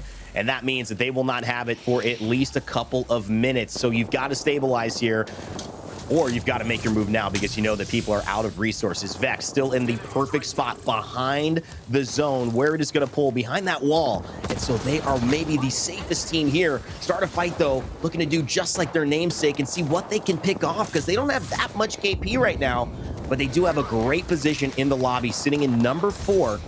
And trying to add to it. Fire Beavers on the opposite. They've got 6 KP, and they are underneath the down beast, trying to see what they can find. So much to fight through for Fire Beavers that even should they win this fight in down beast, their next move has to be quick. It means they can't lose Taskmaster here. This is Ascend. We talked about lethality. Maybe the most lethal team in the game. Fire Beavers. Are they going to go down? 9 Impulse trying to claim it. It's Ascend who's out, and look at that. Fire Beavers doing what they do best. They get a challenge, they accept it, and they show up on top. Ascend not able to take the 1v1 as a squad, the 3v3 against maybe the most lethal team here in EMEA right now, and you can see why. Got to find a way to either pick up Taskmaster or leave him for dead. As right now, there's not a whole lot of ways to go on the defense. Oirin's going to try and do it with the scan, taking out Taylor from FUT, but it's still now a 1 versus 2, and it's in the favor of FUT as they drop down looking for the third and final member of Fire Beavers. That's just the one thing you don't want to do with 9 Impulse, run into a Watson fence and then try to fight. They're going to look to get the KP early. He avoids that Seer Q as well, which is very, very helpful. It's still going to be 9 Impulse who goes down. Great organization of that fight from Foot Esports. They do clean up a broken Fire Beavers, but they won't worry about that. They'll just see their name fall in the leaderboard and be happy about it. Vex Gaming now sitting number 2. And you know what? They are in the God spot. They have been here from the beginning, but they've got 2R1C nearby. Can they hold on to it? Let's go into a listen in and see if Vex Gaming can triumph. Other team in front of us? Yep, Team under is just chilling. I don't know what they're doing. We need to pressure the team under. One second knock under. Yeah. Like one dead. Track, nice, hold it. I think there's people there. Lucky. I don't think so. Lucky, I need to get loot. Give me 1 sec. Go. Unlucky, can you smoke down here for him? Drop that. Yeah. Stay down here. And I look him with Kraber from east. Oh yeah, sure. You got unlucky, can I drop as well? Yeah, go loot now. Wait 1 sec. Go now. I dropped. I need I energy also need a though. gun. I have 6 bullets. What do you need? What ammo? I'll bring 7 on 7. Any second gun, a shotgun or anything. SMG doesn't matter. Flatline. Yeah, anything. Doesn't I matter. got 7 sniper ammo for you. That's all I found. Fuck that. Bring me another gun. Just go. Yeah, just go down. Smoke yourself. I'm watching this team right now, okay? Yeah. Wait, destroy it. Fuck. I just also need another gun. I have 0 bullets and Nemesis. But there are full 3 men here, like in the openish. They just walled over. Like below, running the open for us. Below, you can shoot them. Okay. Watch out. No. I got 115! This one! I'm flying up! Come back. Just leave it. The other team's looking. Going to play unlucky. Go in this. So, I'm kidding. Tyler, in like 20 seconds, bangle that. Like what we said. Oh, you're on my thing. Bang on now. Wait. Oh, yeah, they come down. No, it's fine. I need to replace the fences for the timeouts. Bang on's coming down. Watch out. Just I'm telling. Can we swing left? Maybe. I think left might be better. I'm watching right. On me, guys. On me. Okay. 2 squads left, guys. What? 2 squads left. Under and in front of us. Okay. I'm healing right I'm now. watching behind us. Like they climb up. I'm peeking high. I'm trying to fence the fucking climb up. I think they're on left. Guys, listen. We need to find out where they're playing under and then play Left other side, side. I think left side. Okay, left then we side. play right. Then we play right. Let them climb up in the other team. Yeah. Yeah, pushing Pushing up right side. I double arced it. They're all the They way went back, again. they went back, they went back. I'm running it as well. Just hold this. Out one. Keep playing right. Watch, Keep playing right. don't forget Tyler. your One right. Come here. Come battle me. Play on us. They're gonna climb up in the Good, back. good. They're Yeah, gonna yeah. fight in a second. We can go up here as well, by the way. Yeah, you can climb up a bit. Up on the lucky godlike. Just climb A up. little bit. Much damage left. So much damage left. They're gonna just leave the left team. They're gonna help us. Yes, full team. On up, Jen. That's Jen. One shot and catalyst on the Swing Jen. back. Swing right. I'm left. Come left. Come left. See one. 2v3. You win this. I don't think someone's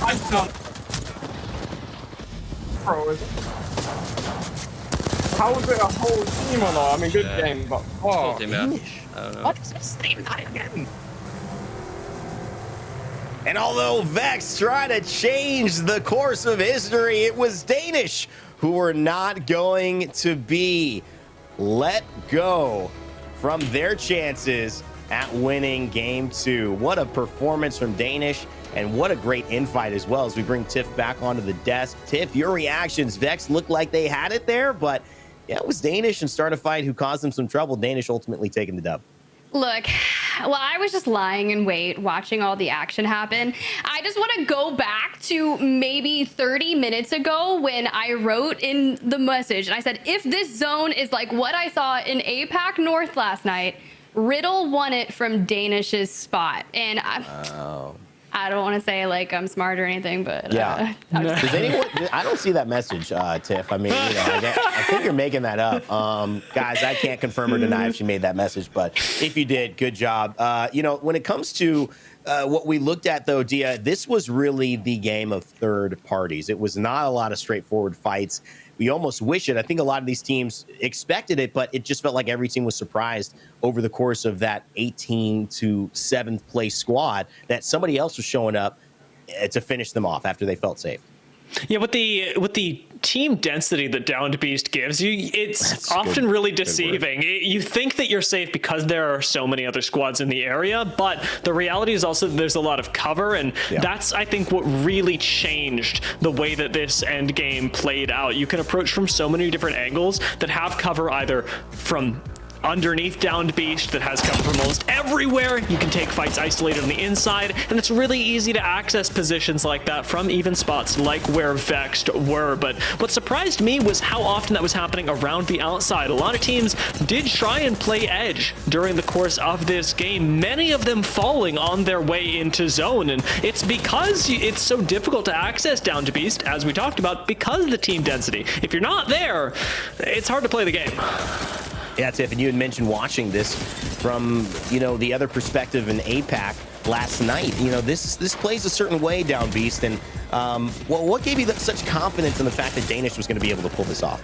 Look, I don't know what it was, but when I was watching Riddle kind of in a sense play almost a very same zone, they had the upper ground above the water that was near the gravity cannon, and they had kind of taken such a large presence that had forced all of the teams that were found inside the water. They were just going up against each other. Now Vex, they were in a very solid positioning, and they had, you know, in a sense it was their game to lose as well. They were going into that last engagement relatively healthy, but Danish just able to get that upper hand. And maybe it was Babas's tweet earlier saying, hey, Danish is kind of cool. I hope they win. I mean, a map win is certainly the start to a match day victory, but they were just looking so incredibly well, and they got in that position early. And you think about Down Beast, and you're right with the team density, Dia. It's so tough to make a late game push, especially because there's almost one team always that will be playing the top of Down Beast with a sniper, and it's just so tough to try and get inside that zone if you're not already there. But a 21-point game from Danish, beautifully done.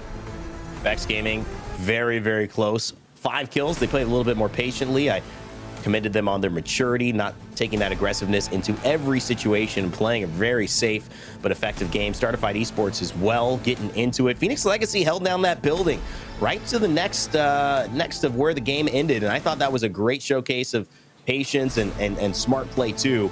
But you got to shout out Fire Beavers, who, even though they came in 8th place end up being tied for 3rd in overall points in our top 10 because of the 11 kills. As we take a look at the back half of our placements here, D, I want your reactions to the teams that weren't quite able to get it done yet again.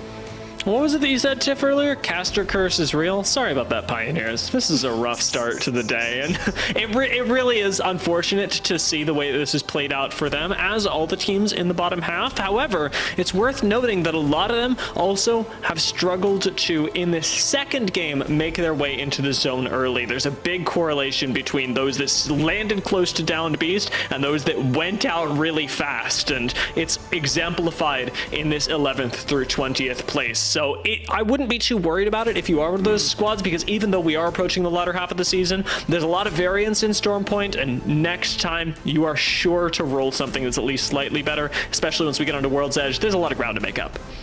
Let's take a look at the series results. After 2, it's Vex Gaming, Fire Beavers in a close race for first, 6 points, and the lead is Vex. Start a fight, Esports after that game, they're going to be in 3rd, and Danish, after the win, will put themselves in 4th place, right above Maestro Gaming. Big note about Danish in the standings. They are sitting in 15th, but they have only played 3 match days. So a win here, or a top 5 here, would be crucial to getting them into the top 10 heading into our regional finals. Also, when you think about it as well, A versus B for Danish wasn't a good start. They only got 2 points. That put them at an 18th place finish.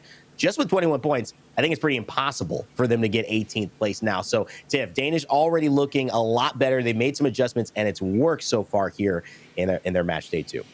I think it's definitely working, and also the level of confidence that Babis and the team are having that can definitely make a good change, a positive change in kind of how you approach these match days. And you speak of Danish. Well, the first thing that caught my eye, you talked a little bit about it, especially caster cursing them a little bit, Dia. It was KCP. And you think of the prior match days where we've seen A versus B. KCP, they won one of those match days and were 2nd in the other. And currently they're outside the top 10 after only 2 games. So they have their work cut out for them now. Well, I want to take a look at Danish a little bit more in depth. We like to analyze the things that are important. I love that you called out that they were going to win, Tiff, but not only that, let's take a deeper look at their positioning, because you could see now, kind of from their perspective, how powerful kind of this lip was. They've got a little bit of a head peak here that is really allowing them to have a lot of space to play from. Yeah, and I think it's also coupled with the Watson fences. This is something we see a lot of in APAC North, the prevalence of Watson, and Young Hong Kong showing so much presence over here. And it's really probably detrimental to Vex Gaming's playstyle. And if you're Tyler or Unlucky who like to full send and entry frag it out, you're going to have Young Hong Kong to deal with, because you're not playing a crypto that is essentially 1 EMP away from destroying all the work and those fences. Yeah. I mean, Dia, too, you could tell the way they were holding angles as well. They kind of had one player on the middle, and they had 2 players holding left and right side. With more space, the zone was pushing Vex in to have to commit, otherwise take zone damage. It just ended up being the perfect play for Danish to close that one out. And there's this really funny thing that occurred in that end game where it was a battle not even necessarily over players and trying to take them down. That was an afterthought. Putting up Watson fences, that was the first thing that everybody was trying to do. Cover their individual climb up angles. And when we're looking at that play, it's actually Vex that have most of their side covered. But on the opposite end of that, Danish have their own side completely encased in Watson fences, which means that nobody's able to climb up on them, and they get to form a sandwich because of it. It's that implied power of Watson, the space that she takes up, that really helped them make use of her and ultimately win a game because of it. And Watson isn't the character that I would think of when it comes to Stormpoint. It's much more of a World's Edge character in my eyes, because you see so many buildings being played in that. And Stormpoint is notorious for having outside zones where you're in the water, you're in the sand, you're really not able to fence anything up that isn't being shot from 30 yards away anyways. So I think that this is kind of a telling section of games here. Will we continue to see this? Will we continue to see it across World's Edge 2? Catalyst has clearly dropped off in terms of having any impact in these late game zones. Is that because of certain teams playing Catalyst not making it there? Tiff, is it because the meta has shifted already and this break has really cemented for these EMEA teams that Catalyst was great at the start of it, but it's turning into a Watson story now? It's definitely challenging, but It just depends on what you feel more comfortable playing. If you are more comfortable playing Wattson, which I feel that a lot of the players that are going to be enacting Wattson are those mouse and keyboard players. And now granted, don't get me started on the whole controller debate. No, let's go to that. Let's start that. Primarily, I feel as if Wattson is a mouse and keyboard legend because you want to be able to maneuver the fence positioning super quickly. And Matafe, mouse and keyboard. It just goes to show you that you can really, like, an experienced Wattson player should be able to throw down some quick geometrical fence shapes very, very fast because it can make or break the difference, especially in those open late game fights. All right, guys, you heard it here first. Tiff says you can't play Wattson if you're on a controller. I'm so sorry. But hey, Dia, you know, back to some lighter news. You know, I think this is really telling that we're seeing a lot of these big names also perform, but we're also seeing a lot of teams that were in that bottom 10 or maybe in that kind of middle ground in EMEA take this moment for what it is, which is a big moment for them to have to perform. I'm curious if we'll continue to see the Maestros, the LCDFs, the Danishes come out and play because match 3 is about to get underway. We're going to hand it off over to Tiff and Dia here to kick things off for our final game on Storm Point. You guys let me know what you're thinking in the comments, in the chats, and let's get hyped because this is our last game of our first map. Well, let's get hype, Rain Day. I can tell you exactly what I'm thinking. The moment you said Danishes, I was just like, cheese Danish. What kind of Danish is your favorite Danish, Dia? I'm a little hungry. It's almost lunchtime here for me. Oh, I think that cheese is a good option. I like blueberry a lot. Blueberry plus pastry equals goodness. And that's what I'm hoping is the energy that Danish are giving us. Cheese Danish, good. Blueberry, consistent all the time. You got a favorite? I'm gonna go with cheese. I've never had a blueberry, but if we are gonna get blueberry Danish level consistency out of Team Danish, Babis, Hong Kong, and Fricks, I'm gonna be excited about that. But we look at Checkpoint, and it's going to be Danish actually contesting over at Checkpoint, which I'm not sure if they did that maps 1 and 2. I don't believe so, because this is the first time that my brain is like, hey, we could see some early action there. But you look towards the zone, Fire Beavers, you know, they typically start very, very far and play edge. They're actually extending out and kind of punishing Tolkien at this point from Dynasty.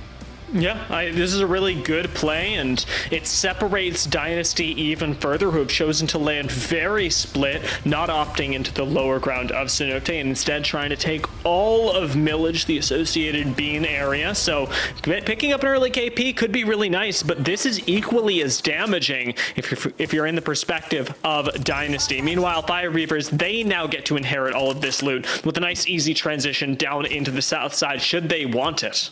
I mean, Jayhawk said they're simply built different, and I would have to believe they are just leaving Tolkien down. They didn't even thirst, but Taskmaster coming in, looks like Nemesis in hand, wanting to finish what he started, and it's going to be a chase that's going to ensue. And I know for a fact that Fire Beavers are going to want a piece of this. They're not going to let this kill go. They are the hunter, and this is their prey. Oh, I thought it was going to take a little while, yeah. The one way to lock somebody down, if you're ever in a gravity cannon bounce situation, I suppose the finisher is the best case for Fire Beavers. However, they've taken a lot of time doing this, and let's not forget, the zone dictates the way that a lot of other teams play. So Start a Fight, for example, already starting to rotate in to a zone that Fire Beavers are in the center of, gives them very little maneuverability. This is a game unlike any Fire Beavers have played before, because they are not playing out of the edge. Yeah. Let's talk a little bit more about that, because Fire Beavers, you're right, they are one of the teams that have the most ring damage taken throughout the duration of Split 2. They like to spend a lot of time crafting, leveling their shields up to at least triple purple, getting kind of the economy that would benefit them to be able to be really aggressive when they push in. And now Dynasty enacting their revenge, but Sorbin going to fall in Mania, maybe a good 52 HP, so they're going for the full thirst, looking to get shield swaps and happen, but you are going to have to fight through the rest of Fire Beavers who are going to want to punish you. And Oirain going to say, no way are you allowed to take down our Lord and Savior 9 Impulse. That finish is devastating, though, because with Impulse down, where are you actually going to find a res? So many other teams have already rotated into Millage. Fire Beavers now, without a third, can't control the ridge line. They also can't hold one of these buildings, and they're caught in the middle of a storm. The eye of the storm, one would say. If they stay here, they'll die eventually. If they move, they put themselves in even more danger.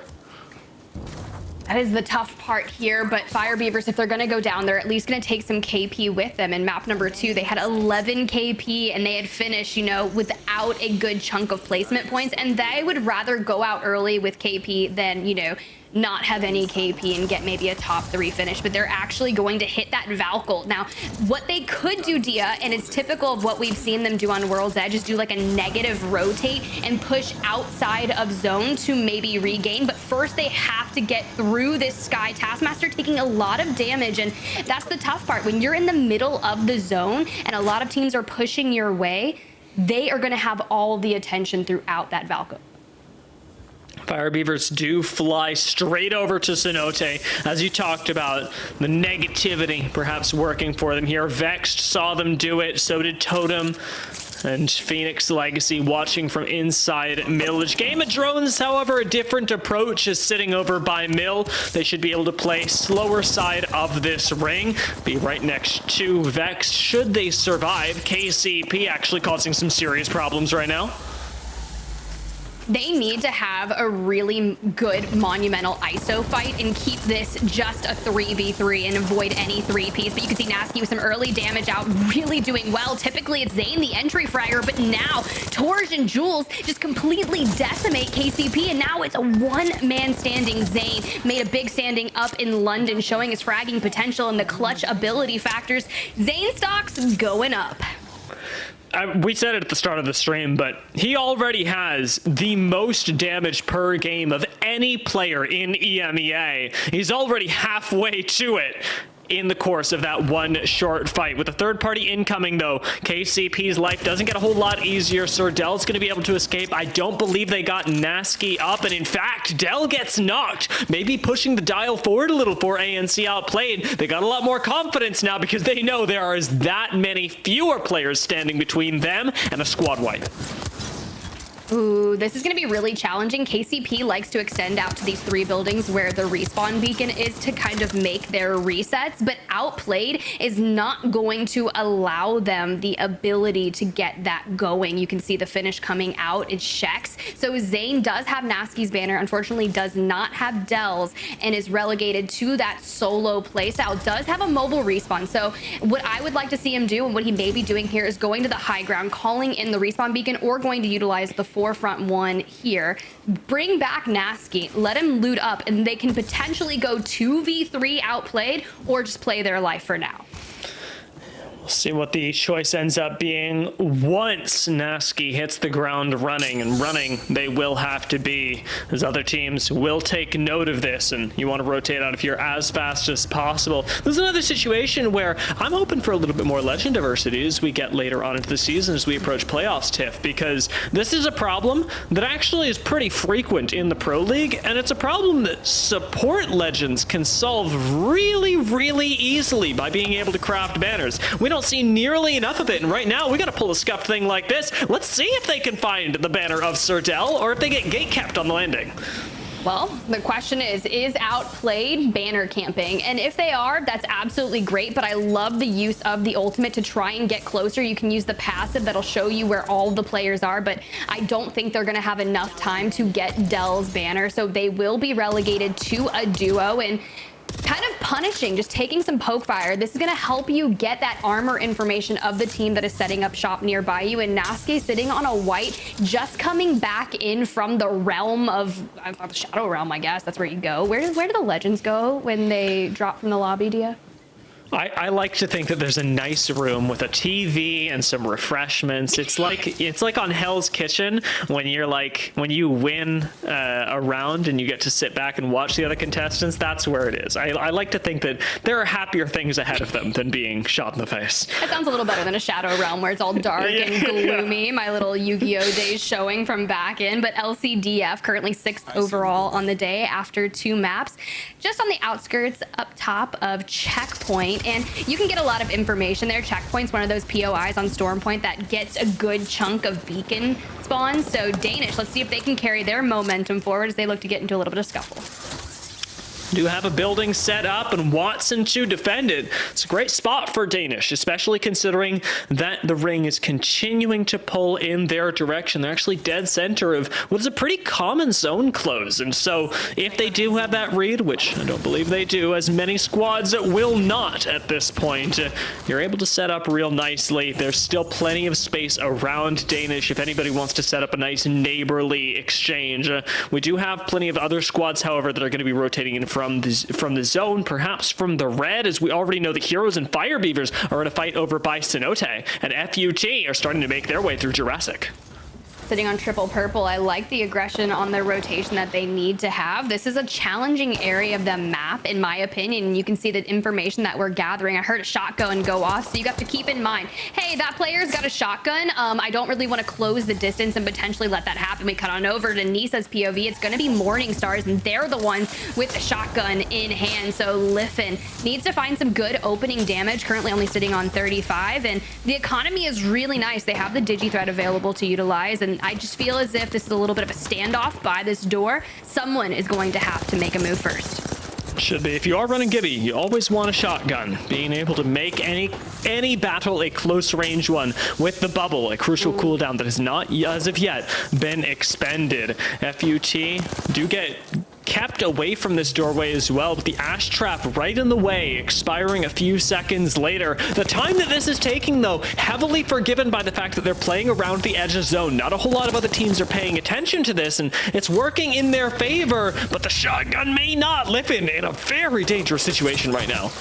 Yeah, but they're doing so well. The knock coming in. Sivin's going to fall. A 3v2 situation, and Food are finally getting that extra advantage they need. And Taylor just full sending. But now you can think about it this way. Noth is going to have to capitalize. But now Liffen, the last standing, the bubble has been expended. But no Gibby available to res in it. The bubble fight ensues. We've missed these for so long. But no Gibby inside. And SMS is actually going to come out on top. But Mask needing to hit that syringe with near impeccable timing, because this is a absolute journey. Also, guys, friendly reminder, no heat shields in ALGS. If you at home are sitting there and like, I grind ranked, where are the heat shields?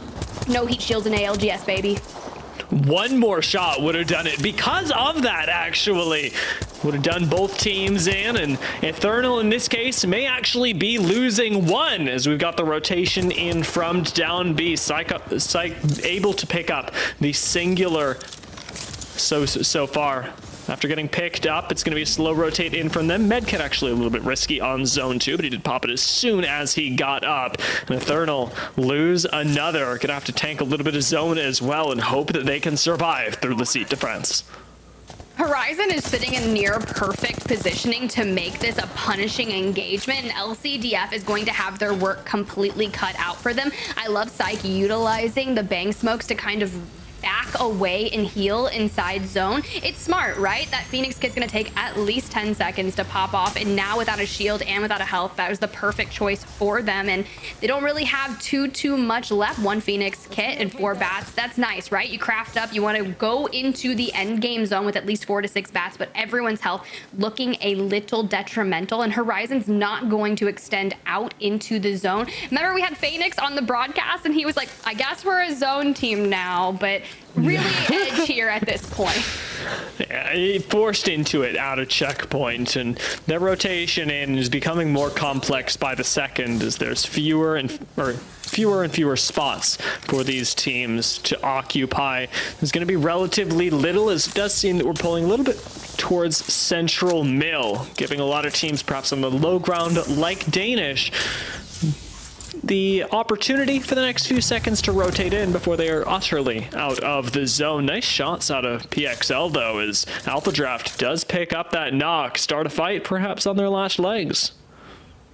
That's an interesting perspective as we check in with Phoenix Legacy. They brought Peerless Pina. I know we've chatted about that into the roster as opposed to Imp, but they've changed their dynamic a little bit. There's no longer a crypto in this team legend composition. Sabs is still playing that Watson, and she kind of is primarily more alongside that IGL with Alpha kind of chiming in and giving some of the information. But I've really enjoyed seeing Phoenix Legacy's journey. We all know that Sabs was signed to TSM. She also competes in all female tournaments outside of ALGS alongside Janie and Ava Lee. So really a heart of that Apex Legends competitive scene, not only in ALGS.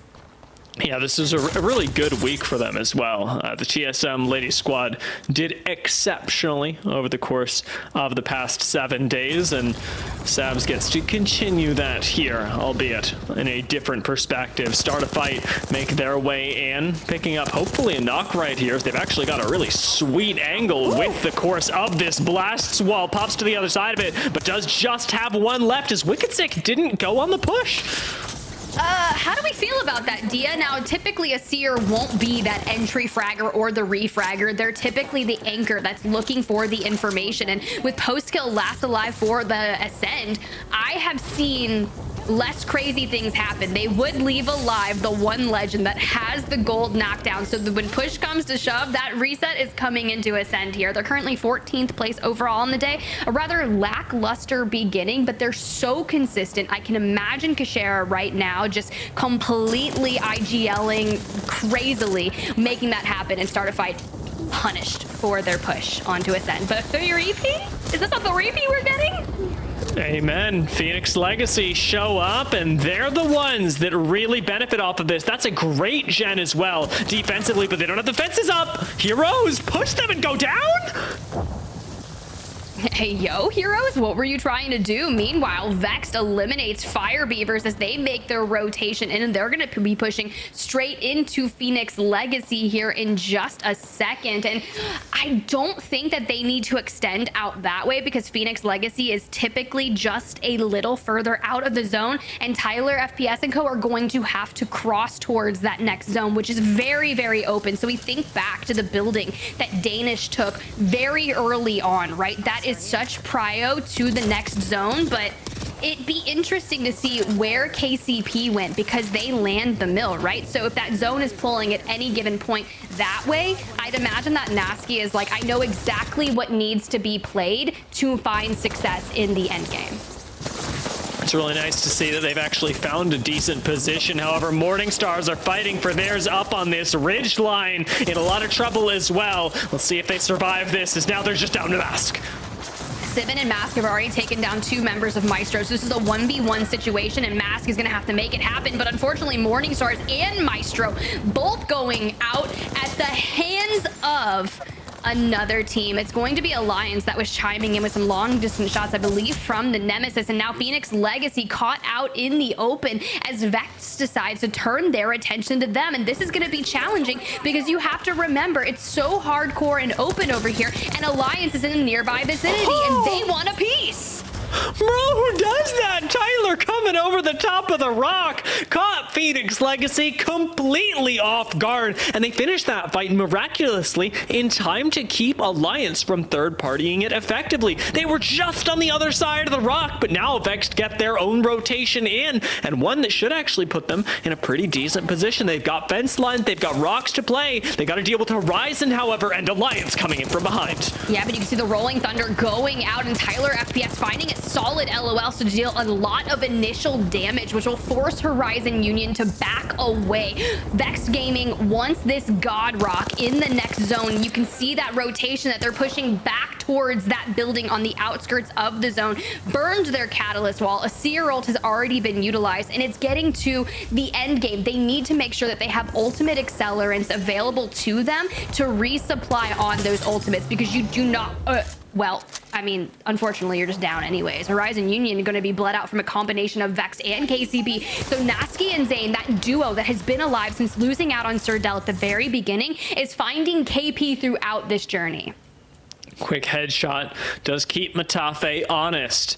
This is, you talked about KCP prioritizing those buildings on the low ground, didn't exactly get the better end of the deal either. There's still a little bit of space in Mill to play, but with all of this open ground between KCP and Mill, they're likely the next squad to go down. Everyone else, even Danish from the low ground, have relocated to the opposite side of the Mill, and it's very unlikely that teams like Vexed and KCP actually get to successfully make their way in. One of them is going down. Well, this is going to be really challenging for those teams that are not in zone. Alliance taking the high ground here of the mill. This is a solid power position. Yuki does have the bow check available and can keep an eye of sight on every single team that is looking to make a push. And they just need to make sure that they choose the timing of their next fight in particular, very importantly, because Vexed, KCP, and Danish are going to have to fight for a position. They're going to have no choice in 10 seconds but to move forward. Now, if you're Danish, you're already got fences up on the outside of this door. You need to make sure that you have your interceptor pylon available for that engagement that you're about to push into, because if not, it's going to be incredibly challenging. Zone starting to close now. Let's see who ends up surviving, as ANC outplayed. Should be fine off in their corner, but Danish, Vexed, and KCP are in some of the toughest spots to survive out of. Kraber in the hand of Fricks could change everything, but the headshot doesn't quite land, and Danish need to continue walking forward, now relegated to the inside.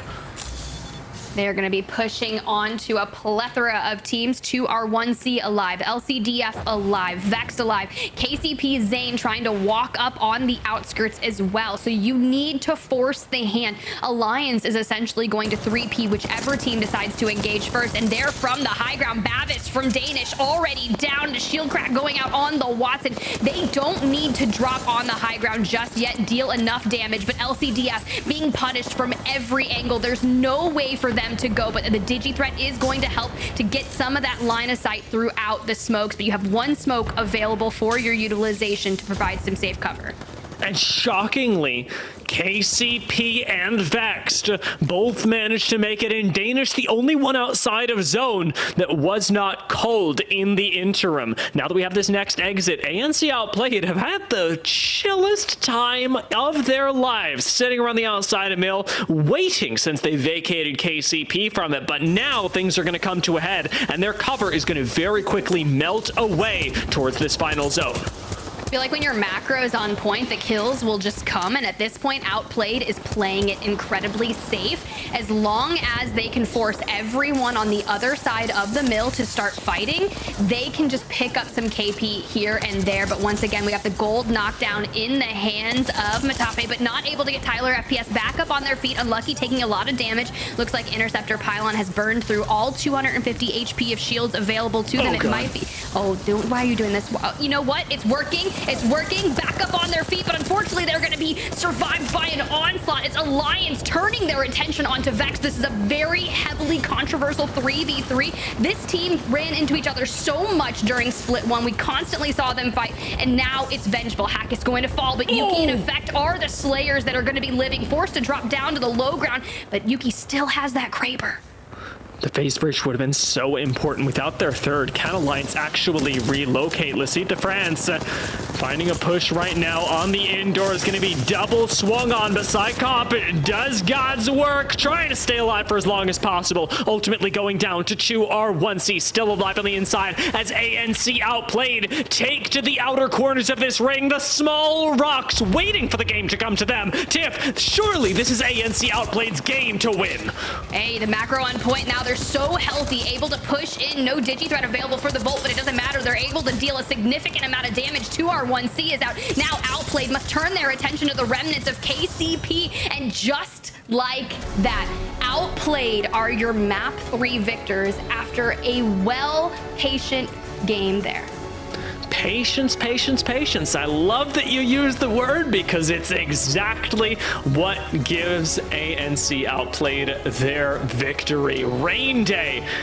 Yeah. I mean, it kind of feels like you're in similar positions. I think you can count yourself among the winners here, because ANC outplayed, got to sit back and watch that game. So did you.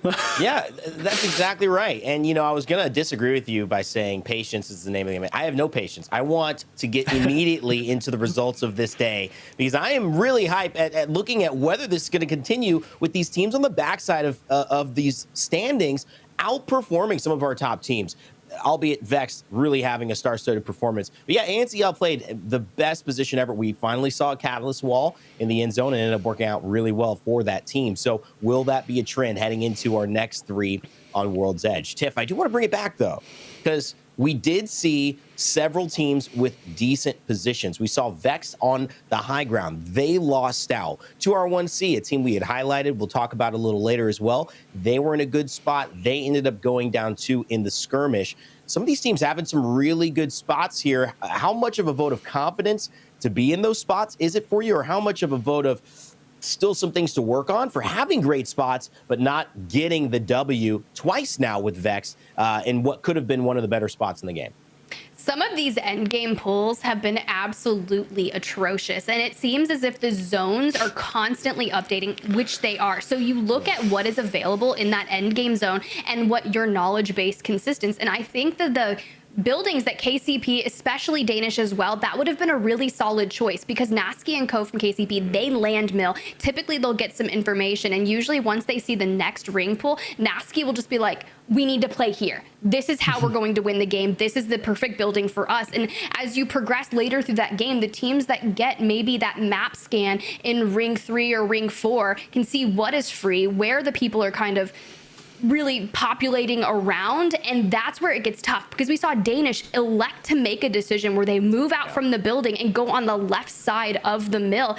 And honestly, they were able to get inside, but so was KCP. So they were both playable angles, but it wasn't the winning spot. Had they challenged early on for outplayed side of the mill, it could have been a totally different game. Well, Tiff, Dia, let's continue that conversation as we replay that final circle right now, because that was the choice points that determined who would win this. The rotations outside and some of these fights inside, Dia. Lecite de France fighting with one. Psychop doing the absolute best that he could here to try to make something out of nothing. But then it was up to 2R1C and how they would try to maneuver here. There was almost just too little too late for these teams caught inside mill.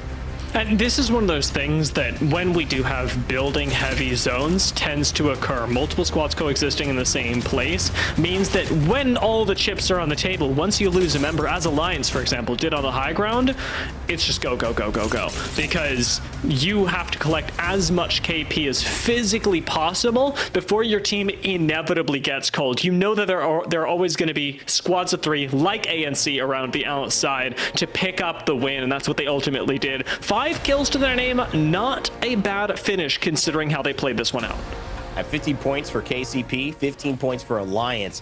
That should put both of those teams into a good spot to do something dangerous here in our final 3 games on World's Edge, where at least Alliance typically perform a lot better.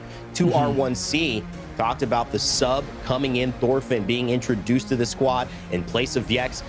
Nice finish there in number 4. We'll talk about them in just a minute. LCDF, though, started strong, finished strong on Storm Point, and Vex Gaming 2 times, kind of in a similar God spot, high ground, not able to get it done in terms of wins, but able to truly make what they needed to happen in terms of those 2nd and 3rd games, getting KP, staying relevant.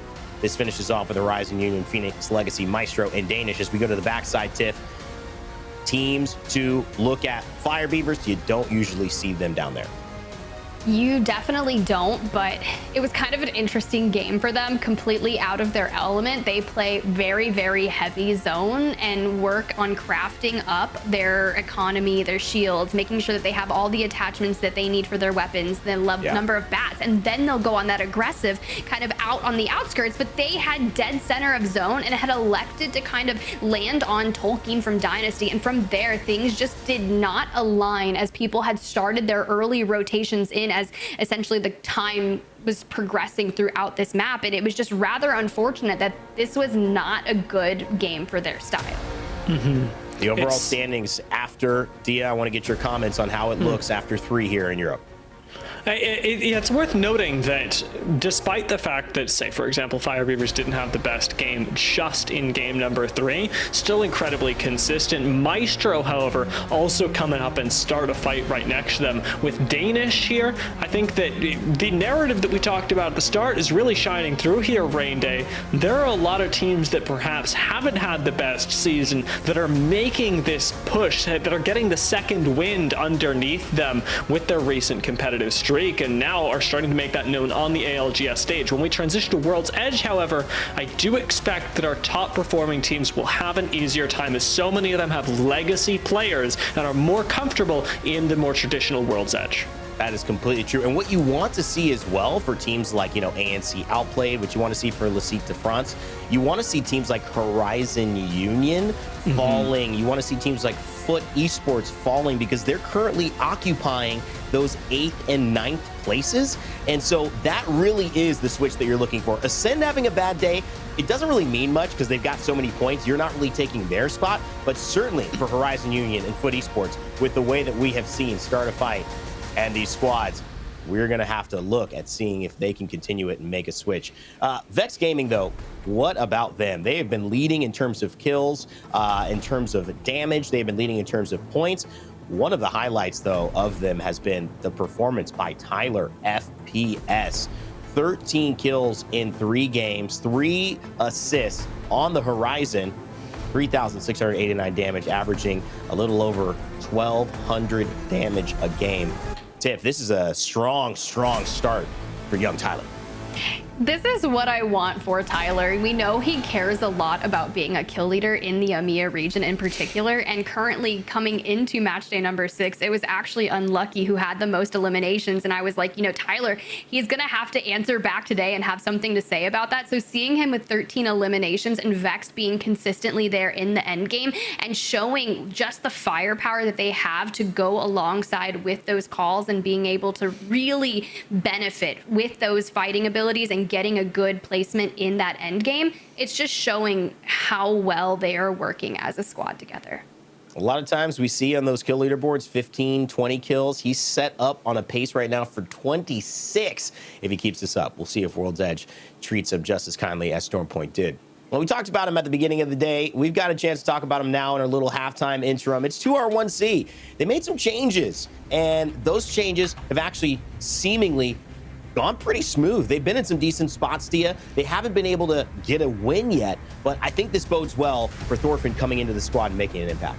It certainly does. We haven't seen the roster change that is the scariest thing, where you change one piece about your team and it all falls apart. 2R1C's playstyle hasn't really shifted as much with Thorfinn, and it does feel like it's a very nice slot in for the squad to be able to make use of their strengths while also really using the identity of Uchako and Hiarka and their own synergy. With the shift back to the Watson, it sort of rings similar to Matape here. I'm used to seeing Hiarka in positions like this. Uchako's used to IGLing him in these positions, and Thorfinn is sliding in really well with the squad, and props to him for being able to adapt so quickly. And Tiff, upward movement, that's what you hope to see.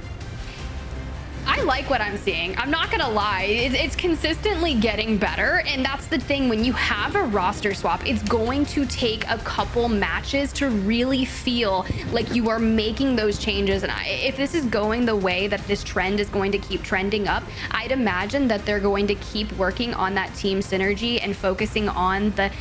You mentioned it, Dia. I honestly think that this was a good change for them. Bringing Thorfinn in, it does slot back to when we saw Jarovic on the roster for 2R1C, thinking back to when they got their map 1 victory, kind of back on World's Edge. Original match day where we saw them find a lot of success just north of Survey and Epicenter, and they were in that zone from the very beginning. When they brought in VJax, things kind of changed, and I know we were talking about this a little bit. It seemed as if they were trying to play a little bit more edge, and now they've honed back in on playing more zone. Well, great stuff for 2R1C. We'll see how they can keep this up. Will that 4 turn into a 3-2-1? Each game, they've gotten better in terms of placement, as we mentioned, Tiff. So let's see if they can continue on the World's Edge. Big shout out, too, to another form of Apex Legends competition that's been going on, our Challenger Circuit. And our winners of our Challenger Circuit, the Blue Whites. They couldn't decide, what color specifically, so they just went with both. And I love this. Flash, SSB, Cinetic, Atinum, they got the dub. D, I don't know if you have any insight on these guys, but, a great start to win the Split 2 Challenger Circuit. Yeah, as is so often true with Challenger Circuit, this is a team that does have really good fragging potential, and we're able to make that work. But what we're seeing out of the Challenger Circuit, interestingly enough, in Split 2 is what I've liked to call the best Challenger Circuit split so far. Because of the way that the ALGS is mirroring, we're seeing a lot of our Challenger Circuit teams actually take inspiration from Pro League squads and convert that into their individual game styles. So Blue Whites, though they're aggressive, they've got really clean end games that, as we've already noted, have been picked up off of Pro League squads. I'd look out for them in the LCQ. You know, I'm very excited about the fact that they've got such a cool logo as well. That's like sparking, you know, a little bit of fear, a little bit of like hesitation on my end. I love the lion. Roaring also. Well, they've made a roaring kind of victory because they now get to be in the LCQ. And if you know anything about our LCQ, it means if you win that, or if you place high enough in it, I think it might be top 2, but it's allowing you to get to champs at the end of the year, meaning you can play for the biggest prize pool in the ALGS year 3. If you don't think that's important, I want to tell you a story about Furia, who made it through our first championship into the LCQ, qualified for championships, and ended up taking home 2nd place, winning a cool $300,000. So that's a big deal. If you want to get involved, Challenger Circuit number 2, it opens April 22nd to 24th of this year. Excuse me, March 28th. So make sure that's very, very, you know, this is going to be happening very, very soon. You guys got to make sure to stay involved to get into that Challenger Circuit number 2. And then, of course, 3 and 4, that'll be showing up. Stay tuned, though, for that. Yeah. All right, Tia. Well, you know what? Listen, I'll let you send some DMs. Get ready to, you know, suggest who you need to cast in the future. You've been great today, man. It's been great having you on broadcast. Take a break. You deserve one. I'm going to do this with Tiff here as we get ready to jump into match 4 on Storm Point, which, oh boy, excuse me, on World's Edge, which shifts things up from Storm Point. This is the tried and true, where teams experienced all around in the ALGS know exactly how they want to play this. Will we continue to see the Watsons kind of dominate in the controller section of things? Will more catalysts come out after ANC outplayed, put it to good use, and get a W here in our final game of Storm Point that just occurred? Or Tiff, will we see something we're not even expecting? All of that to unfold here as the teams jump out of the dropship and land up on World's Edge.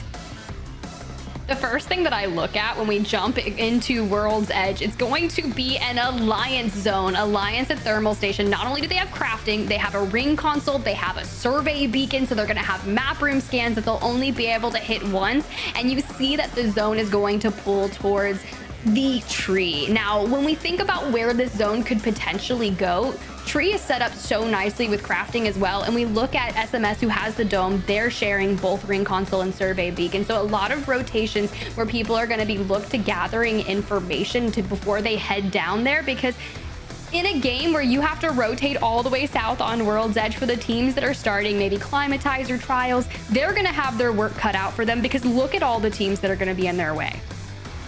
Yeah, and I mean, the fact that ANC outplayed have a chance to be in probably the exact spot this zone is going to move on World's Edge, coming off a win. That is a really nice stroke of luck. Towards the already falling to Dynasty ESC. Tolkien trying to get up the staircase. Going to break through the shield a little bit. The Volt's going to have some decent damage per bullet there. Give Tolkien exactly what they need. And this should be a clean game of drones elimination. That is early and sitting in 17th place right now in terms of the lobby. That's exactly what you do not want as game of drones. Trying to make a move, sitting in 15th place, but it's just looking like they don't have a good day today. They're kind of cutting it close here for playoffs. Interesting. I like it, right? Dynasty pushing into Game of Drones, immediately getting that map room scam, so they'll be able to see all of the teams and where they're looking at, because the biggest question, if you're going to be in Overlook, is where are Fire Beavers? And I feel as if a lot of those teams on the northern half of World's Edge, they have to ask themselves that, because it's a very real thing. Fire Beavers are no stranger to negative rotating out towards maybe Epi. If they need to craft, they're going to push away, because not only will they get all the materials in Fragment, if they have that available to them, they'll look for another POI that will have such information. And now Ascend, they have joined over into Thermal Station, and I like it. Keeping Yuki up top on the Seer here in that center spire at Thermal Station, it's smart for them, right? He's able to keep a line of sight out, looking for teams that are rotating down here towards them, because when teams are looking, like I said, for a place that they can craft, maybe Ascend would like to do that as well, because genuinely they took the building where the survey beacon is. Now, Tiff, I don't know if you can recall the team, but at LAN, Alliance had a little bit of a 50-50 against the squad here. And it was, I believe, an APAC North squad that they had these elongated battles against that really proved difficult for them to kind of move into momentum on World's Edge. They're sticking to this landing spot. It works well for them, but again, they are in a pretty similar vicinity to some dangerous teams when they make this move. And so the question is, how does Alliance continue to find this momentum when it is a hot spot? It is a place that people are going to be vying for. It seems the confidence is built for them, but there's always that risk of running into a team that's saying, you know, we're not going to give this up without a fight. Those are some of my most favorite contests from London because they were so incredibly different. I'm completely agreeing with you when it was an APAC North team. The name is just evading me at this point in time. But the different approaches that we witnessed was so synergetic and hilarious. And they were very much back and forth in some of the longest contests humanly possible. But Vexed Gaming, they've moved out of their home from Lava Siphon and are joining the fact that we're assuming that the ring is going to pull deep into Tree. So they're setting shop up in one of the back 3 buildings of Tree alongside Outplay. They're going to cohabitate the same area. Once again, someone hit a map room beacon, so they're going to get that information of who and where they got scanned from. So they'll immediately call to that as well. Vex Gaming in a great position, driver's seat. There is no other description of where they are sitting. 45 points coming out of World's Edge, excuse me, Storm Point. And that is where they have made the majority of their points over the last 6 months to a year. Storm Point's been the more aggressive map. It's opened up their play style. They have, like we mentioned earlier, admitted to needing to slow it down, play zone a little bit more. That maturity has helped them to grow, facing those challenges at land, specifically underperforming with their fan base there. One of the most exciting fan bases you'll see if you do join us at one of our events. It just ended up pushing them to be that much better. So what I'm looking for from them specifically is, can they do it here on World's Edge? Can they get 20, 30 more points? If so, this is such a deserving win for them because they're not just, you know, doing what they used to do and doing that well. They're doing that and then they're adding more. They're dominating as well on World's Edge. So that's my big task for Vex, who have seemed to have a pretty easy run of it today. They've been playing very consistent, and I love that you kind of brought up the dynamic between Vexed and Stormpoint and Vexed and World's Edge. Vexed currently on World's Edge is averaging 10.1 points per game thus far in Split 2, and they're tied with KCP. And Fire Beavers is just ahead of them by 0.1 points. So very strong on World's Edge, and they're actually performing a little bit weaker on Stormpoint thus far, so they should be able to get a good chunk of points as long as they can survive the initial onslaught of teams fighting for these buildings. And speaking of teams fighting, Foot Esports trying to live on the upper area of the building and really doing nice work blocking off the stairway with a thermite while they're electing to hit that bat. You know it takes 8 seconds to get that off, and that thermite bought them enough time, but you almost just walked right into an arc star and you dabbled with the thermite. So back to healing for Liffen. Trying to basically make sure that they could return the damage that is just done to them. Noth on the high ground. Nisa prepared to hit a very dangerous shot. And, you know, Sivin playing with that tether could get dangerous, but he's rocking a white shield. So that means essentially 2-tap, 1-tap, or at least 2 players shooting once. It's going to be the end of Sivin. So he's got to play this one really carefully. Although I do like the idea of throwing a tether out. He does end up getting one. Is this the push that they need? There's going to be an arc star that slows it down yet again, but there are only so many resources they're going to be able to exhaust in terms of ordinances. Right now, though, Noth, it's just going to be too hard to get past those catalyst piercing spikes on the staircase. They're going to try to find a different way, maybe play aggressor here, or at least lock them into that building as they make a move. This is actually... I don't understand how they're not getting completely punished for this rotation out. Yes, a lot of shots are coming their way, but they're not actually manifesting in any real damage. They're going to push out to the RV, walk past it. I think they may play from here for the time being, and Noth does have a charge rifle, which is smart, right? You can, it's tough to hold inside a building and take fights inside a building if your primary is that charge rifle and you only have that SMG to boot. Undoubtedly as well. And plus, seeing Gibby played in the meta, it's kind of like going back and forth in time, living 2 different timelines at once. So old school in terms of how the meta is adjusted in the ALGS. But that'll continue to be the case. You know, things are going to come back and forth. It's this nice ebb and flow. Even the Watson showing us that, you know, this could be something that is coming back into the fray, and teams will have to learn to adjust to, even with the Valkyrie, the Seer, the Bangalore, the Catalyst. having had a great run of it over these last few months in the beginning of Split 2. But Sivin, Mask, Nisa, and then Aimbot Kizaran, they are just staring each other down. Nobody wants to leave these spots. And why should they? Really decent area on Tree. You're going to have a lot of KP that you might be able to pressure and grab just from these little windows, Tiff. So the biggest thing is, can you hold it? And these two teams, decent squads to hold. Probably going to be a little harder without the Catalyst for Morningstars to do it. But they do have the Gibby that can at least like kind of stall out some aggression for a while.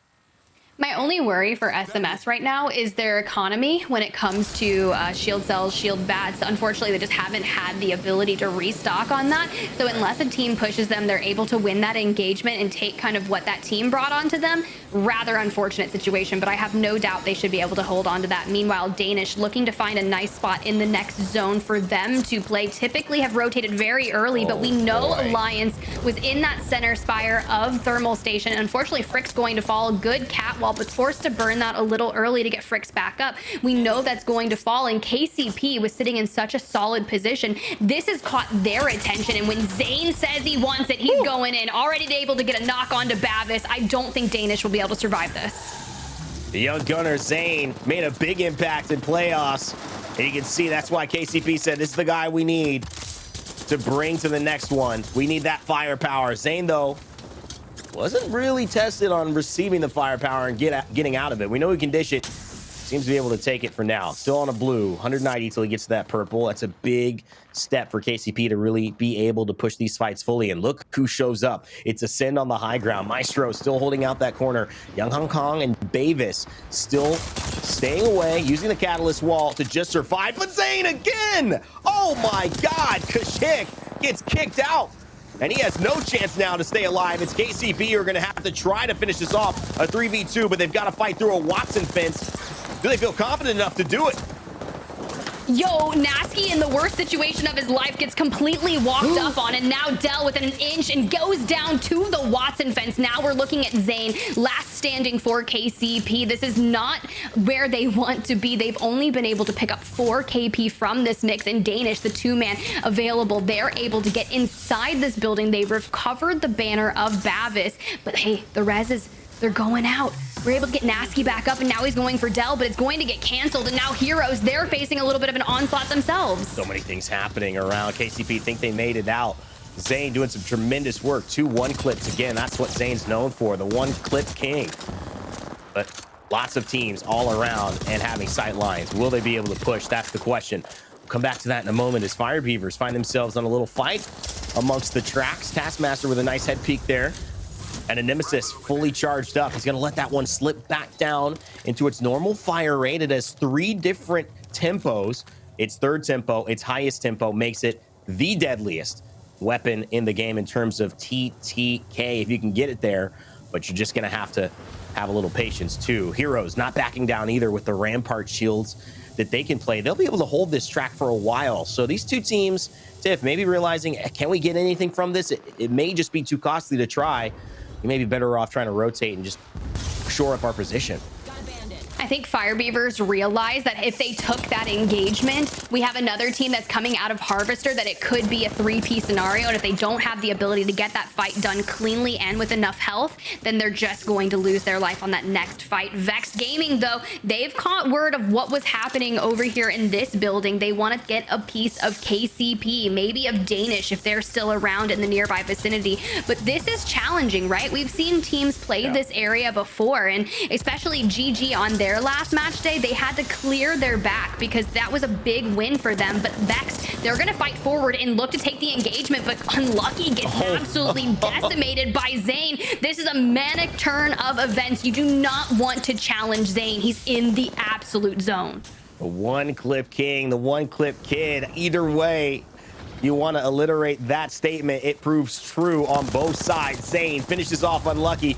Is it going to be Nasky who goes down yet again? It's Dell who finds that one, and Vex is out. They ran into a beast they could not tame, and now Zane and Dell alive while Nasky down again, going to be revived. But this has been a massive pull. Young Hong Kong Fricks. Bavis trying to take advantage of this. Bavis on a white. The audacity of Bavis to try to get involved in this fight at this stage of the game. Let's see what Danish can pull off. Maybe there's a miracle in hand. Young Hong Kong doing some decent damage, and KCP is out. Oh my goodness, Danish pulling off with just a white. And they take the crucial play to cement a beautiful spot here as the zone is pulled away from tree towards thermal station. So they're going to have the whole choke point, Tiff, to be able to play around. Absolutely tippable. You know, two of the members of Danish had just disengaged from that fight. They wanted to get Bavis back in the mix. Therefore, just fresh off a respawn with a white shield, able to get all the loot that Vexed and KCP had to offer. Now Horizon Union, they're setting up shop here. Urban on that charge rifle. They're utilizing the rooftops and forcing all of those teams that had just walked in from the outskirts of the zone that don't have a good workable space that they're able to take up. And Horizon Union, they're going to completely eliminate all of the health economy that those teams have. Horizon Union, a team that has been so close to qualifying for playoffs, ended up being able to join in playoffs due to the fact that several teams, Aurora and Fire Beavers, were not able to attend. And ultimately, that's a statement in itself. Can Urban, Jay Savage, and Phoenix, three players, three great people, use this moment to really earn it themselves? They are in that same middle position they've been. Something's got to give for them to really jump into that top 10 on their own. Maybe a moment like this could be the beginning. Sitting in 15th, nice shots from Urban on the charge rifle, but not enough firepower to finish off. That's why Phoenix has inched a little closer, but they've lost Jay Savage in the process. So again, a moment that could have gone their way. Now they've got to slowly but surely get back into their zone, play safely, and try to get an advantage again here in this top 13. 2R1C consistently in that end game, finding themselves in a challenging position. Thorfinn and Yuchako last alive. They've lost out on their Seer Hiarka, throwing down the Rolling Thunder, and they're trying to couple that with the audio, the visual clutter, and the damage so they can pressure that res. They're able to get it off. Now we need at least 8 seconds to get the bat off, but Hiarka fumbling a little bit, not able to really get that finalized. And Yuchako, they're trying to stop the push, but it's going to be Outplayed that's looking to capitalize on it. Let's see if Thorfinn can make his money's worth, I guess. The coming in sub, not sub now, full member of 2R1C, and obviously trying to make a big impact. This is some damage though, and it's not going to be anything. Thorfinn, insult to injury, runs into the pole as well as his body goes back to base. He'll be spectating Danish, who held that choke. That was such a huge play from them, taking KCP, because just staying there earned them at least another KCP, another placement point, but they've got to try to fight off Maestro as well. Can they do it? This would be huge from Danish. Horizon Union gets eliminated as well. Maestro looks to be going down. Alliance, though, getting involved in this fight. Danish, a full healthy 3.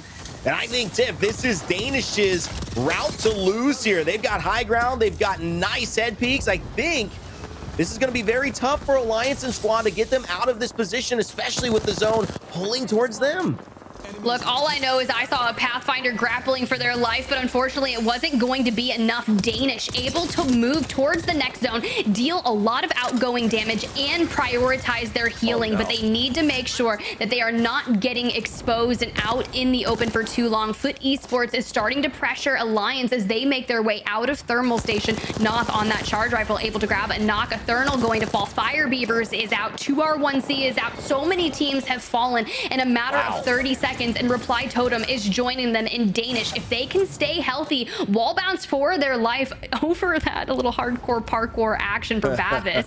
Gets the shield swap. This is looking nice for them. And Alliance, we have to say, even though they are not in zone right now, they are not a team that people are looking at. They're coming from that backside. Effect goes ahead, takes a few shots onto Psychbot and Kizaron. This will be dangerous for them if they can keep it up.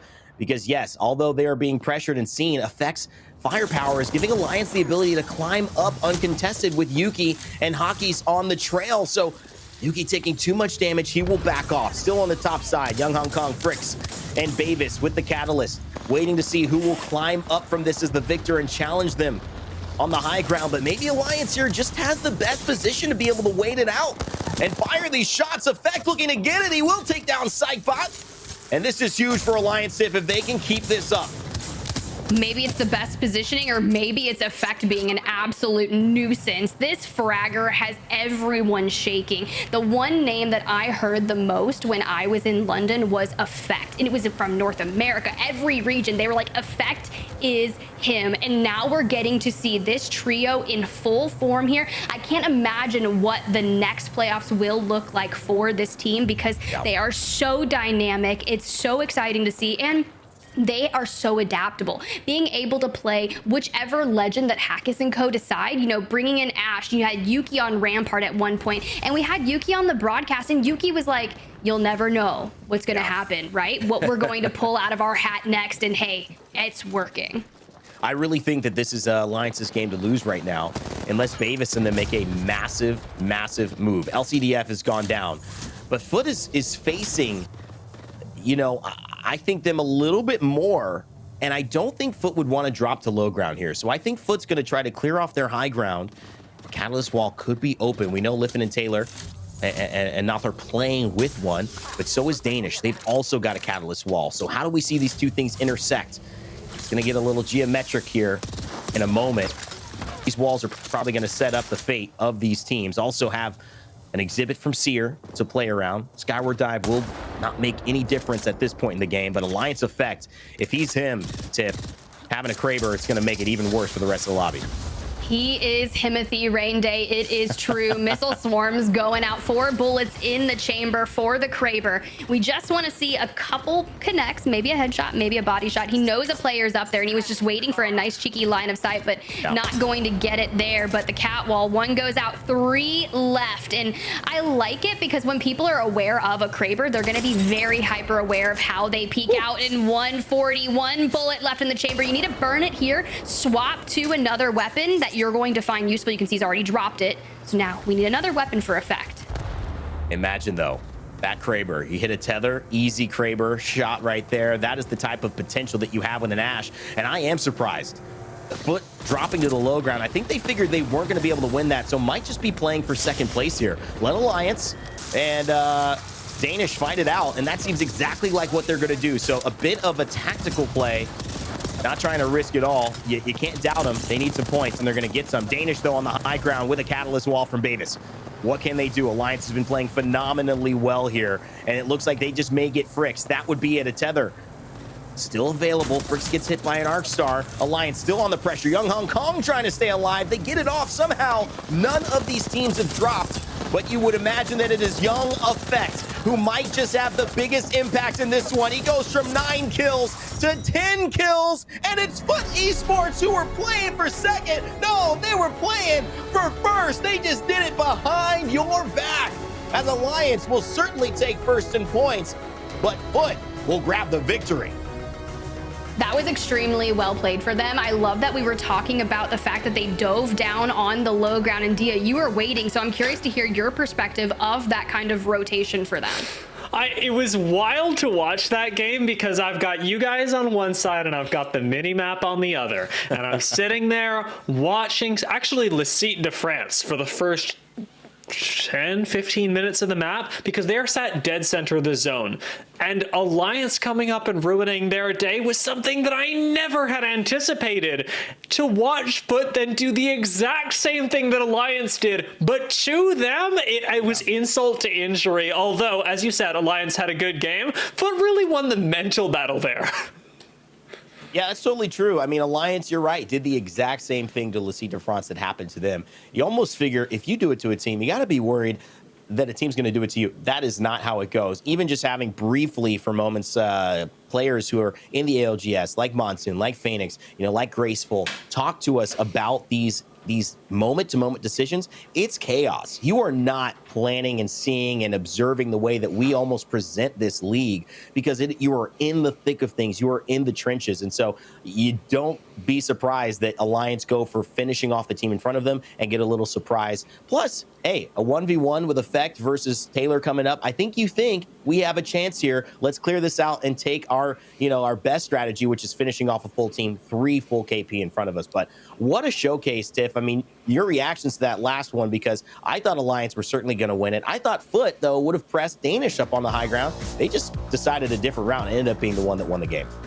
It was really smart for them because one of their players that went down, I believe, was their catalyst. So they had a Valk, and that will give them the ability to utilize the jetpack to get back onto high ground incredibly quickly. Now, granted, this is an anonymous mode, so they're not going to be able to see who in particular is falling. But as soon as you see those knocks happening on your screen for the final 2 teams, and you're the 3rd team waiting to kind of 3P that end game, the moment you see the knocks start to go down, you will say, okay, this is our time to engage in that end game scenario. And I think that they just timed it so perfectly that they had just caught Alliance, and yeah, maybe just an absolute menace, but you're sheer outnumbered by the player advantage by 1.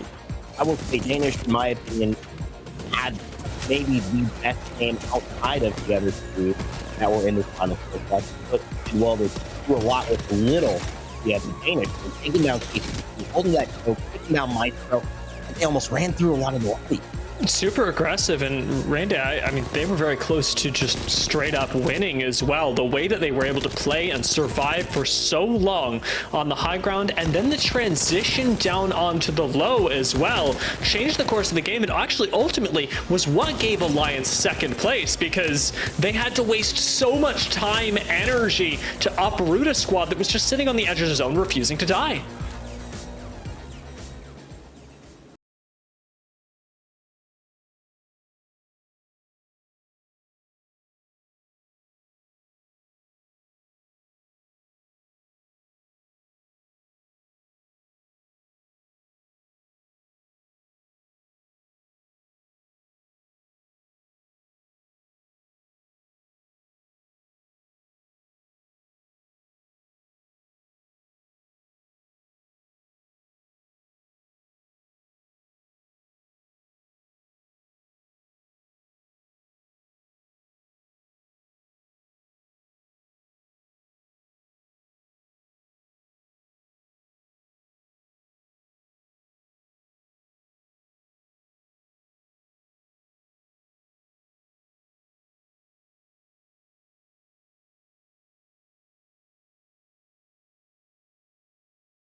It was that confidence that Bavis has that is really showing to be completely different here. And this is that former Team Ember roster that is now Danish, and they have been performing so incredibly well. But the one outlier that I want to talk to you about, Dia, that is just completely out of the norm for one of the most consistent teams in the EMEA region is Ascend.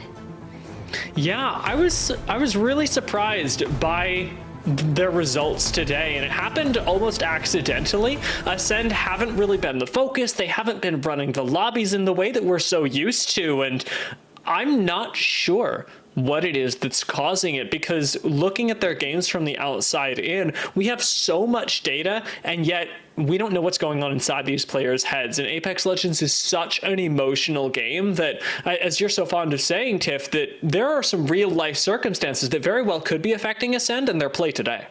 Yeah, the truth is too, Ascend, Vex, these are teams that are a game ahead. And yes, they are first and second in terms of these standings. But that's because they're playing pretty well. They've got a game ahead. They haven't placed over third place ever. If they add a 7, a 10, a 13, a 15th place, that is going to put some pressure on them for these next few matches. So you don't want to go into the final half having to perform. But Ascend better pick it up in these next 2 games. Otherwise, they might be in that position. Lots of storylines on the way. More stories to unfold. 2 more games left in our match day 6 for EMEA. We'll be right back after this with game number 5. WD Black, the official storage partner of the Apex Legends Global Series.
Monster Energy, the official energy drink of the Apex Legends Global Series.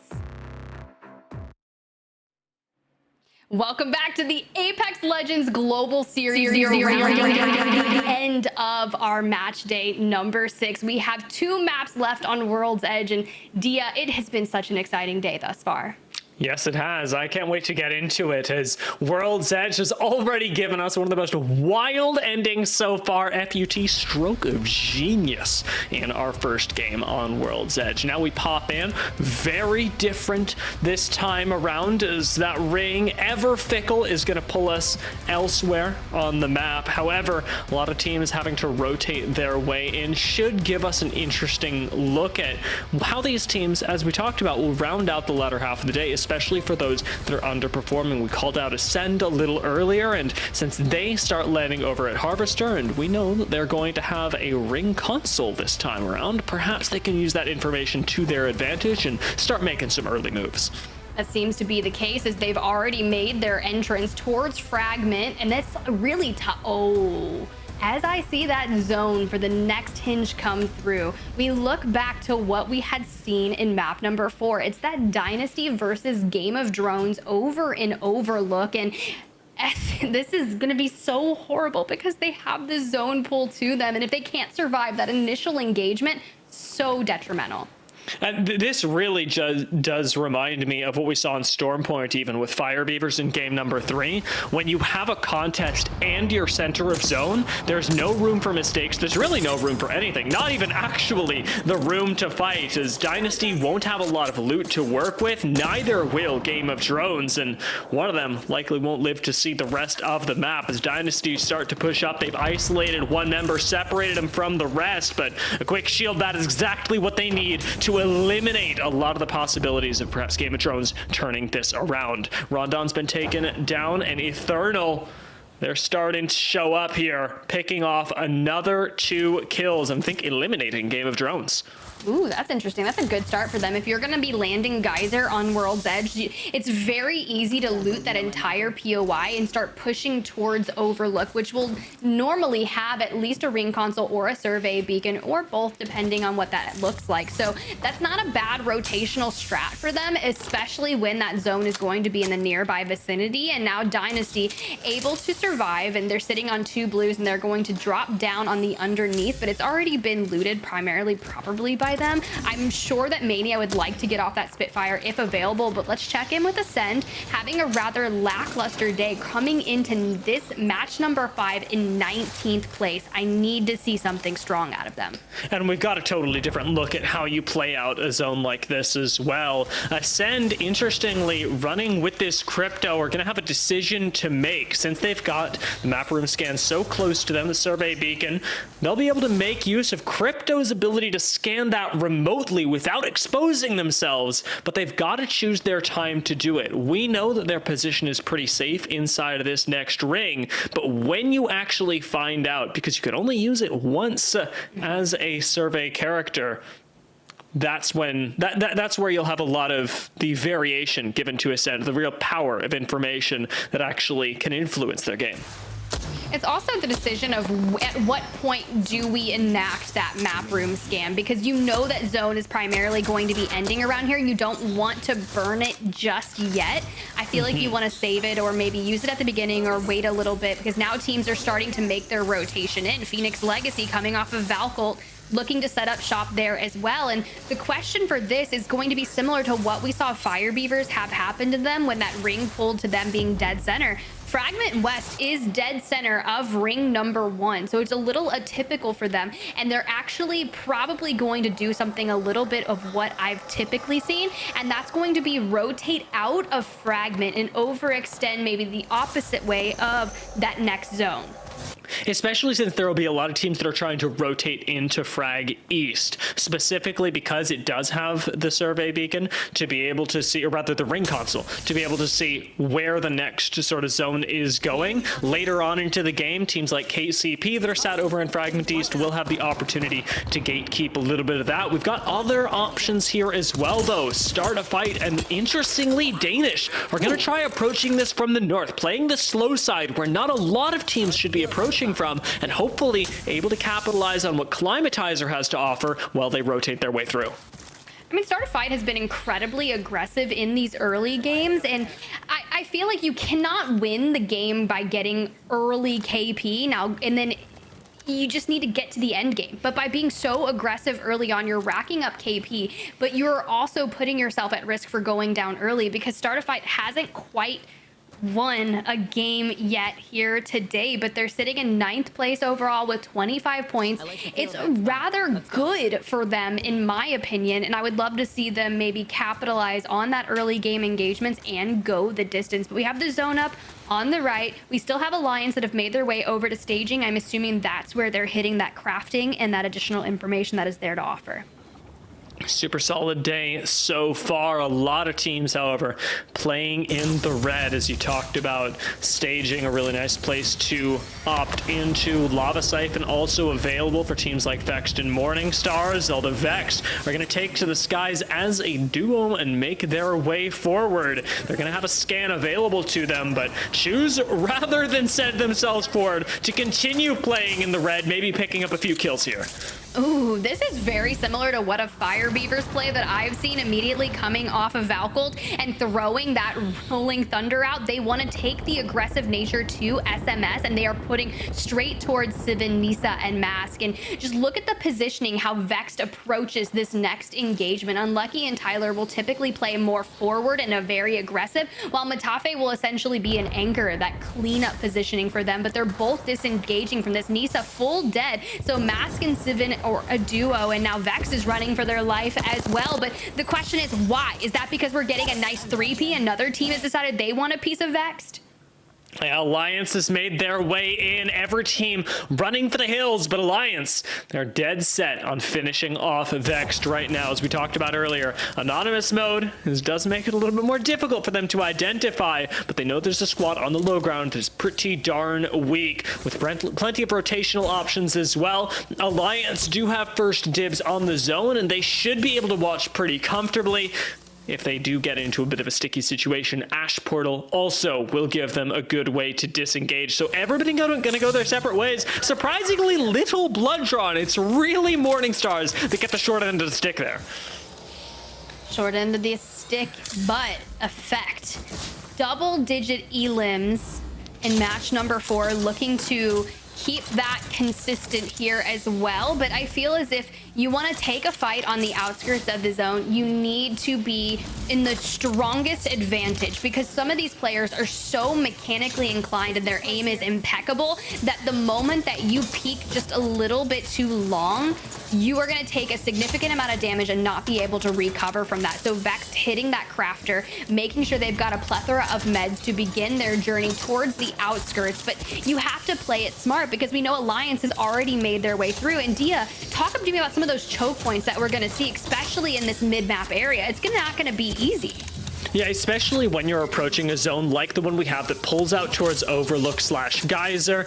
You've got the choke point that comes out of Lava Siphon into Fragment and Geyser into Fragment, and those tend to be not only exceptionally powerful for the mid game, but actually put you in a great position to collect KP and perhaps even play out end games that can pull into the area. Right now, FUT and ANC Outplayed have set themselves up perfectly in those two chokes. ANC Outplayed going to be in the western one, and FUT over by Geyser. They've got incredible position to capitalize on squads like Morningstars, like Alliance, and like Vex that all have to make their way up from the south.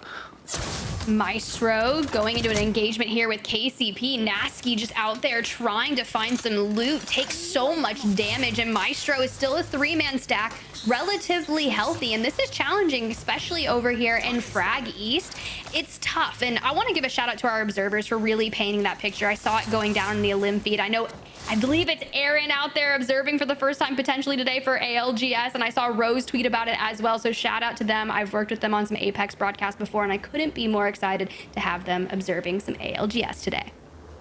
Been doing a really good job. Beautiful free cam shot from above, giving us a little bit of context as to what's happening in Overlook. Yarka, confident enough to play up on the sniper tower, does eventually jump down, but hanging on to Overlook is not a bad idea, as you want to be able to push everybody else away. Dynasty on the low ground helping out with that, but with so many other squads that will be looking at your position with a lot of envy, a relatively exposed one as well, you want to make use of the snipers while you can to keep yourself in the driver's seat as 2R1C. Dynasty still in the same area from which we saw at the very beginning. Only one team has fallen thus far out of the lobby, but now upgraded to at least triple blue. Does have that longbow, not a lot of ammo for it, and 2R1C sitting on top of them. Once you get this control of the zipline, you can essentially just be a nuisance to the team that is above you. I don't know if they realize that they have complete armor advantage of the team below them, and I would love to see Hyarka hit some absolutely insane sentinel shots, just charge it up, but you only have 4 cells available to you, and I don't think that economy is what you want to waste by charging up your sentinel. Yeah, playing things out slow for them. Danish can't do the same. They've got a fight that they're in, and they very well may not survive. Health bars are going low.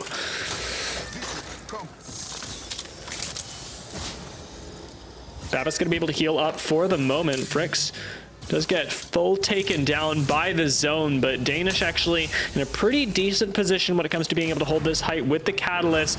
They got the information off the seer as well. Not going to pick up the banner, instead going for the finish on this recent res. See if they can get the re-knock. Babbis comes around the corner, and Young Hong Kong pincers him from the other side. Do they have the sightlines to do it in the zone? They do!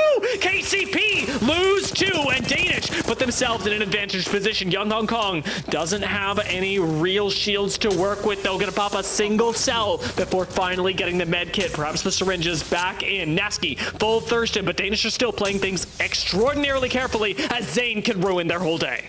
Yeah, but we're out here fighting in zone 3. This is so detrimental. You have to be very advantageous and keep an eye not only on the enemies around you, but your health. Now that's good, right? We just dodged the seer Q. They're not going to get that information, but Zane is going to have to prioritize healing as well. We saw 4 syringes, last med kit available to him. Actually 2 syringes for Zane, and not inside that next zone. He has 30 seconds before it starts kind of moving in, so we want to make sure you can secure the banners, but at this point I feel like live your life, fly my little Valk, just get into the zone. We've seen you 1v3 teams in London, Zane. We know you have the prowess available to do it, but take the priority on your life.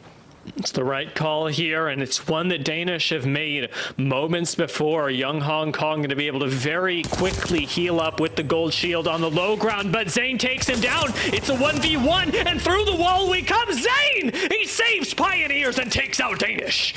I'm telling you, I am telling you, he is him. Oh wait, Yeah, no. We were talking about Zane being he is him. It could be Effect too. They're all him.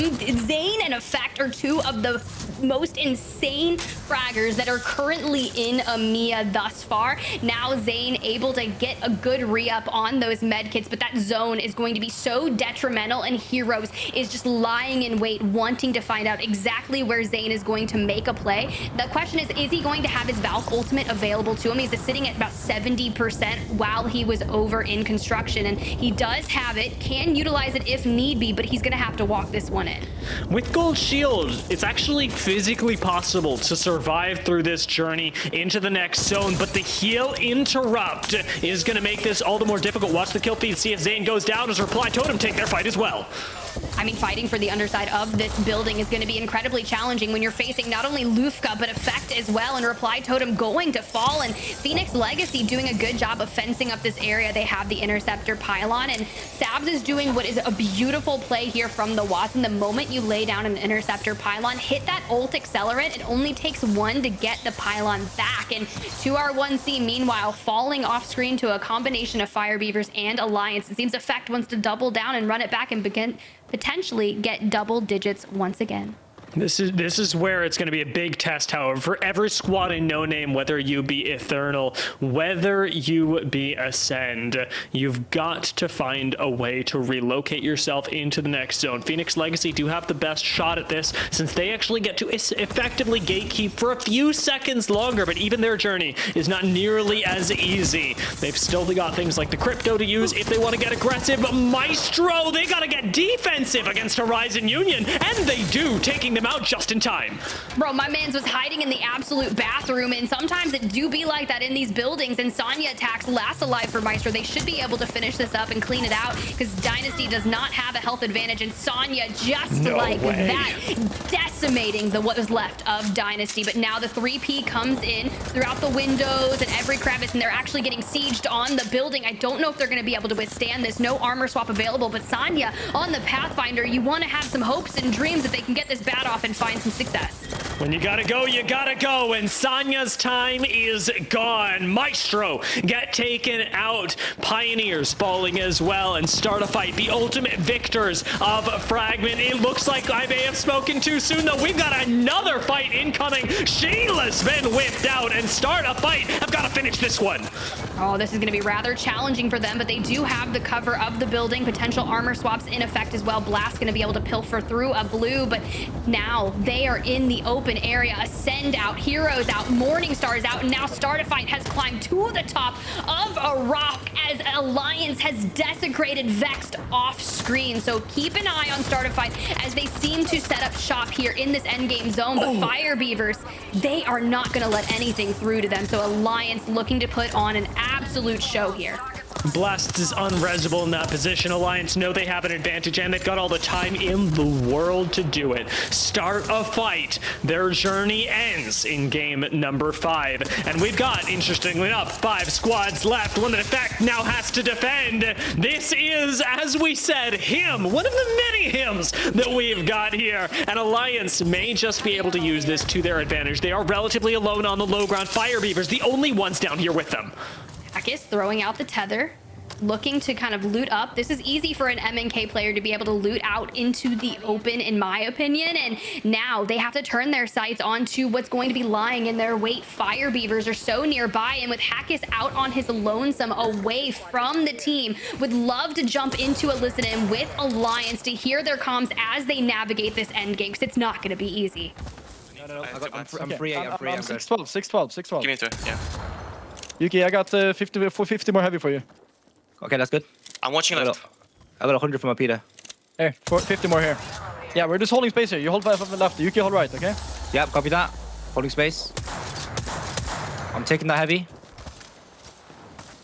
We need to force the team around, in fact. Yeah, they're not gonna come to us chest. Unless they climb, they're gonna get fucked. Get ready, squad. Got a bandit here.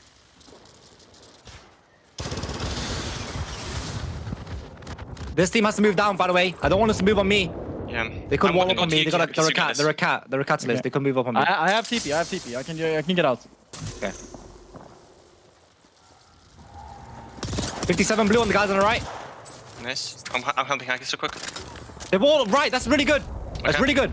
wall right. That's really good. Guys, they're fighting in the middle right now. Yeah. Yeah. I'm looking left side. I'm taking left there now. I'm They're selling fighting. Yeah. All you. Okay, on me. On me. Dead. On me. On the corner. They're fighting. 45. 41. Guys, look at this. Cracked him. Behind me, effect. Help. 1 HP. It's a solo. Almost cracked. Dead. Nice, I'm batting. I'm playing safe, boys. Go to team. About 60. Yeah, I'm going to you. Just take angles. Comes me. 57 Another one. 57 I'm going to purple. push him. He's knocked. Play Careful, solo. FX low. Hold the right side. Solo in a full team. 57 purple. Curtain. Play slow. Pushing you. One One is the full team. One is the full team. No team. 57 purple. One shot catalyst. Pushing you. Coming. Scan both. Low as fuck. Use me. With your effect. 1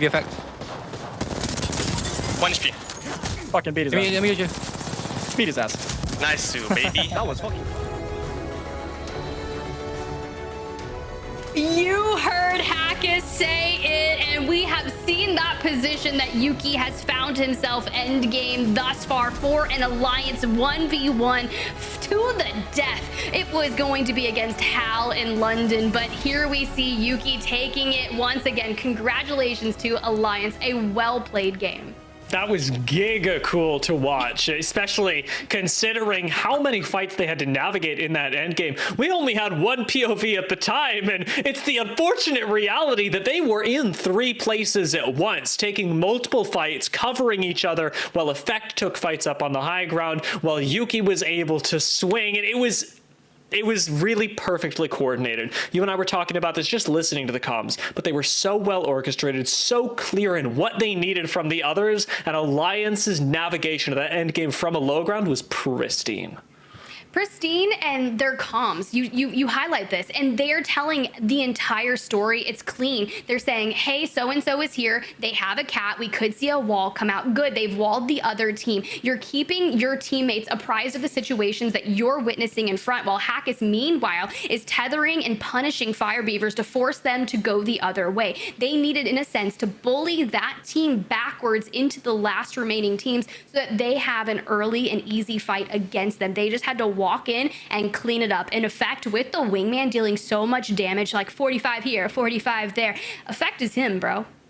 Effect is him. I really like what we saw in that end game from them and from a lot of the teams. I do want to call out again, ANC outplayed its high ground, turned into a lot of placement points for them. They didn't score as high in the kills, but that was far and away a successful game from their perspective. You could say the same thing from Licite de France, who were playing the blue bins until the top 3 squads. So that's twice now that we've had specifically Licite de France sit in an endgame position and largely benefit from the game happening around them despite their lack of involvement.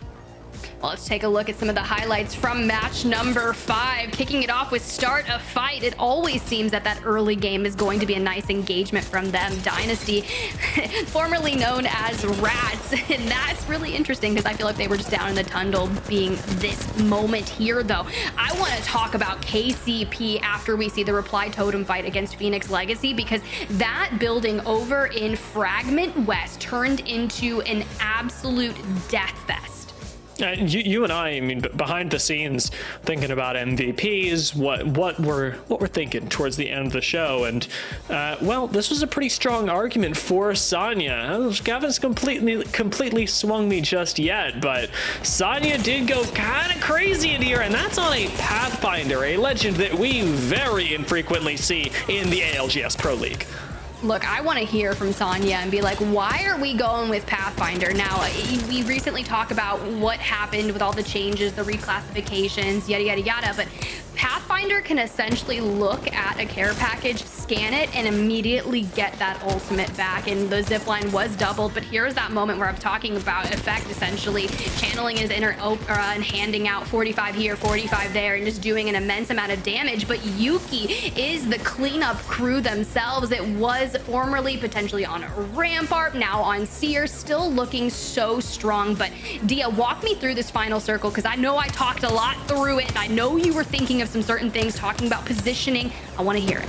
This was the biggest thing, is finally getting to see the fight from this perspective, from his perspective, because Effect was playing the low ground in this fight as Alliance split up. Yuki did a great job holding down the top side, but this was where the comms really came into effect, and I mean that pun completely intended. Alliance was fully able to wipe out the bottom side of the map, group up, and then take these swings really nicely, supporting each other from multiple angles. As soon as you see Yuki, for example, push up along the fence line, Effect is already climbing up top to create two simultaneous angles of pressure. The same thing happens around this truck, where Effect is able to lay in so much damage and again open things up for Yuki to finish it all.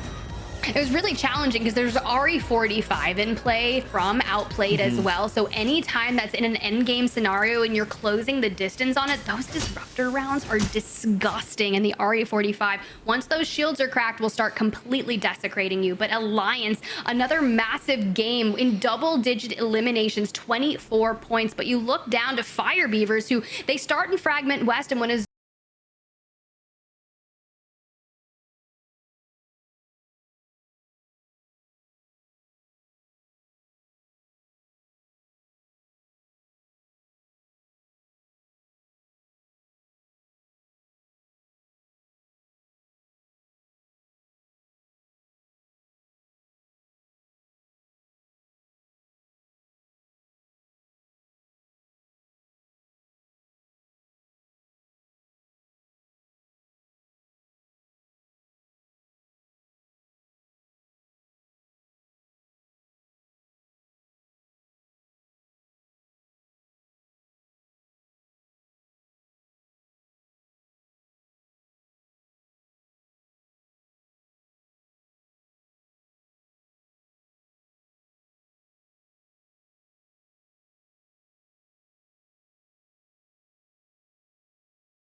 absolutely doable to clinch it up, but you want to be pushing yourself comfortably into the top 10 for the weeks to come, because as we've already seen, Tiff, there are so many other squads that are adjusting their strategies, that are finding actually things that work much better for them than the meta at the start of the split, and abusing it to the tune of a lot of our legacy squads not quite being able to keep up.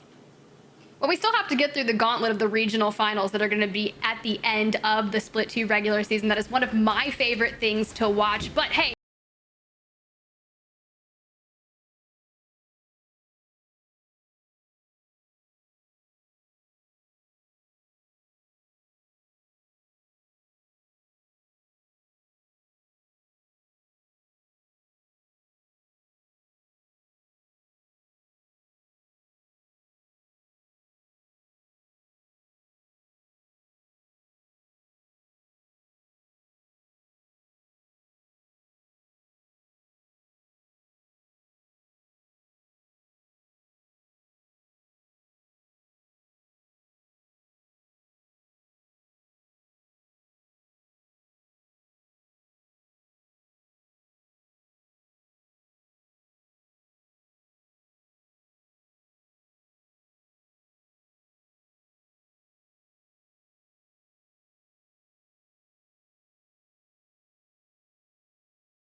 WD Black, the official storage partner of the Apex Legends Global Series. Welcome back to the Apex Legends Global Series EMEA Match Day number 6. We have had such a journey throughout our day. 5 amazing maps, but we have one more to go and plenty of teams fighting for a top 3, Dia. How much are you ready for the final game? I think I'm pretty dang ready to, but I got a question for you. Did you actually hydrate in the break? I wanna ask. I wish, Dia, I really do. My water bottle is completely empty right now. I'm I'm going on fumes right now, my man. How about you?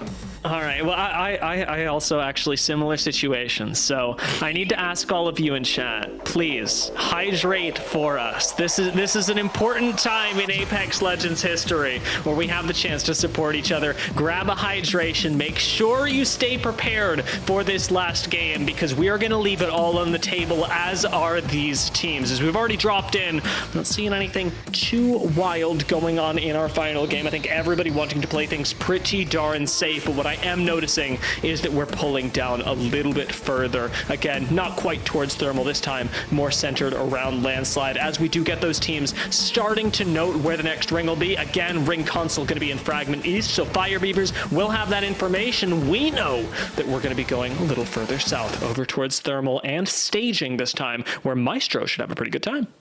So I look at this immediately and we have that staging kind of concept here. And I start to think, is this going to pull to those buildings on the northern end of thermal, or are we going to see it pull towards the 2 buildings on the right side of thermal? But Ascend, they're making their move out of Harvester and they're looking towards that choke point. But they're going to have to fare with Vexed, who typically like to play a little more edge heavy on World's Edge. And speaking of edge heavy teams, Fragment West right now, Fire Beavers, they have their work cut out for them. They are looking at the slew of teams on the outskirts of the zone available to them. And now the question is, where are they going to go first? We'll get to find out pretty darn soon, as Alliance, unfortunately, don't have that far to go. They do have a good history with zones like this, however, is in their home area. They should be able to find a pretty nice spot to play, whether they want to sit center of thermal station and perhaps get a little bit of an advantage that way, watching everything happen. Or if you want to contest for those buildings on height that you talked about, there's another great spot to play, however, as Maestro should have access to it. Up on the high ground, Dorito building, right next door to staging, will be super useful just a little bit further into the southwestern corner, and you've got yourself high ground, a clear back for the most part, and as always, the Pathfinder that Maestro have chosen to run. Let's see how it works out in this final game, as they've already found themselves a knock and likely a full thirst. I just need Sonya to grapple someone and completely drop an entire clip in them, or maybe punch them out a few times, because there's nothing more infuriating than when someone plays Path and you're just vibing, living your best life, trying to fight them, and they grapple you and you have been essentially kidnapped. It is the level of disrespect for me. So we need to see some excitement here in ALGS, and I would love for that to be from Sonya. But start a fight, they're also making their way over towards staging. You can see they hit a ring console. They're looking towards that next information and where they want to play. They do have Blast with a Catalyst, so they could take the inside of a building and, you know, reinforce those doors and play off that as well. But we just have to see where they're going to look to play. Time is of the essence for Star to fight, as they, like so many other squads, have made this early rotation, and there's going to be relatively little area to play. So I'd like to see them, as you talked about, grab a building sooner rather than later. And it seems like for right now, that game plan is going to be taking them a little bit further out to the west, perhaps playing the rock right outside the Mirage à Trois, while ANC outplayed. They get their own skirmish in a building. The stairs eating a lot of damage there. Look at that. Triple cracks for the team that they are engaging with, but Shaq's going to fall nasty. They want to play this smart and safe, and with Zane still up, but Andy, man, I'm telling you, sometimes that Spitfire just fires and fires and fires, and when you think it's done, it's not. But Nasty able to grab the full and the thirst onto Andy, going to get him a shield swap, put him back to fighting formation. But Hackus and co, they're going to completely annihilate Morningstar. Now Hackus, 4 eliminations, Alliance are keeping that in, but Ascend wanting to put a staple on their day, want to take the fight to KCP. That thermal not going to connect for now, but a shotgun in close quarters is devastating, and post-kill peeks up into the latrine, whips out the flatline, and destroys Pioneers. Not in my WC. I mean, look, a water closet in French. That's the one thing I remember from my French training of 8 years. How to talk about a bathroom. It's the important things in life, I guess, right? As long as you go to France, I know how to find a bathroom, Dia. We could get us there at some point if ever we needed to. But Ascend now able to take a good timed 3P, outplayed Willem, still alive, do not have the banners, but with that piercing spikes coming their way, they know exactly where they are.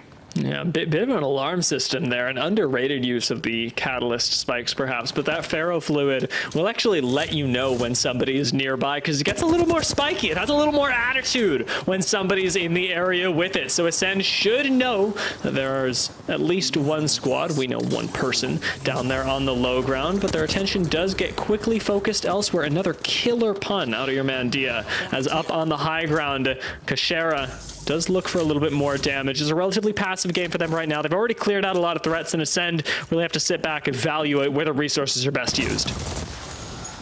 I just hear a bunch of feet from above, and sometimes I can't ever tell if it's the feet from my teammate or the feet from an enemy, because certain characters to me are just so much louder, and I feel as if Effect is just an absolute nuisance to every enemy team in his line of sight. Unfortunately, Danish going out so early here in map number 6. Alliance has found the momentum and they are just carrying it forward. This is a really killer game from them, and another great position to be in as well. Over towards Thermal Station. Playing down the low ground is not nearly as risky, especially when you've got an Ashe that can, again, very quickly portal you up. The risk that so often comes with a position like this is that you have to Valk ult out or you have to die on the way up, trying to run through lava, grab a zip line. In this particular case, even a reply totem can't really stop a rotation in as long as that phase breach gets utilized, and we'll see whether it does and to what effect for Alliance as the next zone does start to pull once more, and it seems like we are dipping ever further into Thermal Station, forcing a lot of teams that prioritized staging earlier on to reconsider their positions. Very interesting. Arctic making their debut here on Reply Totem. Currently in 19th place overall on the day, but sometimes you just have to iron out a lot of those things. From my understanding, Arctic making the trek up from Challenger Circuit, and I know we talk a lot about that, especially after map number 3, keeping your eyes on. If you in chat, hey, I want to play competitive Apex, like how do I get involved? I want to be like the greats. Hackis is inspiring to me, and I love watching him journey through Realm during the week, and maybe I want to try my hand at competitive. Well, the Challenger Circuit's the best way, and look at that. You can really make a name for yourself and get picked up through here. Well, yeah, making it to the Pro League is the dream, and for right now, Totem have got to look at their next goal as well, because once you're here, the fight doesn't stop. It's a battle royale, and we only have the last man, the last team standing. So we'll see what they can do. Is, like you said, 19th on the day isn't exactly what they were looking for. Do need a few more points as we approach the end of their respective season. Heroes, one of our squads that's experimenting, do have the Horizon Rampart combo, and they've been running this the whole day. A combination that was actually going to be much more powerful during the latter half of the previous season. This time around, they've chosen to go with the duo again for very different reasons. Babylon's loves starting fights with the ultimate, of course, but then you've got now the defensive potential and the ability to scan rings that Rampart gives you that cannot be undervalued. Hear me out, Dia. A Sheila in hand on the Rampart, taking a grab lift, covering the distance and raining just punishment from above. But Alliance has actually found themselves in a bit of a scuffle here on the underside, trying to show why the phase breach is so important. Unfortunately, Effect is going to be finished prior to being able to rotating up into that, but this gives Hackis a safe space. Now, granted, it is only a one-way, so he will have to trek on foot to recover that banner. Devastating, actually, that Effect wasn't able to make it up. A second being the difference between maybe being able to get your third back in the game and not. They do retain that mobility that Ashe gives you. So again, remember that without the Valkyrie, you do still have some vertical potential, but what Alliance are missing now is a lot of pressure, because there are so many teams around them that are looking straight at Hackis right now, and you haven't got him, the man himself, in the game. Effect, who has clutched things up for Alliance so many times. We have him Himothy Zane, Himothy Effect, all of the Himothys in the lobby today. And I mean, that's the hard part, right? Effect has had made such a staple in a lot of these fights, going up in double digits in match number 4, doubling down and finding some good success in match number 5. And just the way they're able to play around each other, Alliance is going to have to get him back up into the lobby. But granted, they should be able to play their life just fine. But Game of Drones, rotating through landslide, they're going to have to find a way that is not super in the open to push all the way down to thermal. And we talk about teams that play edge, you know, Fire Beaver's still alive, so I'd imagine they're in a choke point at somewhere, lying in wait, wanting to make some action happen. Game of Drones are actually going to be taking a very similar rotation path to squads like Phoenix Legacy, Heroes, 2R1C, and maybe even Horizon Union, who are considering making their way out from the tunnel. Round 2, not going to be the most punishing, as Fire Beavers do play a bit of gatekeeper, but can't actually be sure that nobody is sitting in the zone behind them. So Horizon will have the option to move their way back through this tunnel should they elect to later on. For the moment, though, Zone continues to pull us a little bit further south, and seemingly Fire Beavers have decided that now is their time to make their way in. It's a little late for my taste, but Fire Beavers, with the most zone damage taken of any EMEA squad so far, they're going to be the ones to make it work, if anyone. Horizon still rotating outwards. I think that they're gonna try and make use of this, but with only one med kit left to the player's name, that's rather challenging. 2R1C, 12th overall of the day. Hiarka going to fall, but the med kit is right in front of him. Uchako is trying to clean up some remnants of Peerless Peanut from Phoenix Legacy now.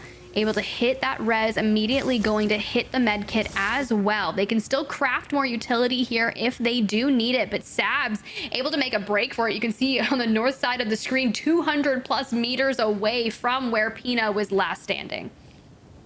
Wish we had that crypto now or something akin to it. Whether it be that, some support legends as well, something that I will continue advocating for in the high variance Apex Legends Global Series that really does cost a lot of teams. 2R1C, however, have managed to mitigate a lot of that by picking up some med kits. Only have a minute to get into zone, so Valcolt is looking like a more attractive option when you've got to cover a lot of ground at the same time. Not that many med kits to do it either, so 2R1C gonna have to boogie real quick, waiting for Uchako and Hiarka to pick up those meds before they make their way through. 30 seconds now before that third zone starts to tick away, and they very well may not make it. There are a lot of teams looking up north right now, and they're going to run straight into the remainder of Phoenix Legacy. All right, well, Sabs is going to want to enact some vengeance for what they did to Pina, so she's not going to go down easily, and this could put a thorn in the side. Now, granted, she does go out, but now Uchako has to heal up, and it delays that coveted Valk ult that they needed to make that rotation towards the next zone. So they do have one more smoke to kind of shield them a little bit. With 4 seconds left in that round 3, they need to hit the Jets hot now, and the location they want has been pinged. Let's see if they can take minimal damage, because we know just how congested this area is. And they're so weak coming out of the zone as well. Low ground of staging is available, and they're gonna drop on it. No quick rotation coming in from the other side, and 2R1C survived temporarily as Thorfinn is the first to pop the meds, the lowest of them all on the Valkyrie, who's unable to heal up in the meanwhile. ANC outplayed, they're not going to make it in, and the zone continues to push us all further towards the south. The start a fight, go around the outside, taking that pathway from the Mirage Etoile over into Thermal Station, and Maestro still control the high ground outside of staging. Fire Beavers love to play the tracks here with that cart on the left side. They're very spread out. You can see that Babylon's is also going to likely fall from being sandwiched between the Beavers. Now we need to look forward for them. They're sitting in second overall of the day, 51 points, but you're just not going to be able to cover the distance that Alliance has set such a good precedence here for match day number 6. But a Kraber in the hands of Impulse is going to decimate Sonya. Too bad Pathfinder just had his grapples cut. That's going to be Fire Beavers likely picking up another kill as well, since now they've got the scan. The Sky needs connect from Oh my god, Impulse! What are you doing?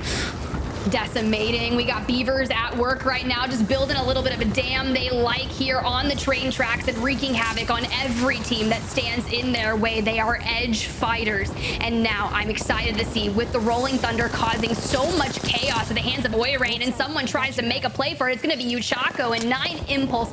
Complete beautiful tracking. Like, I wish my aim looked like that.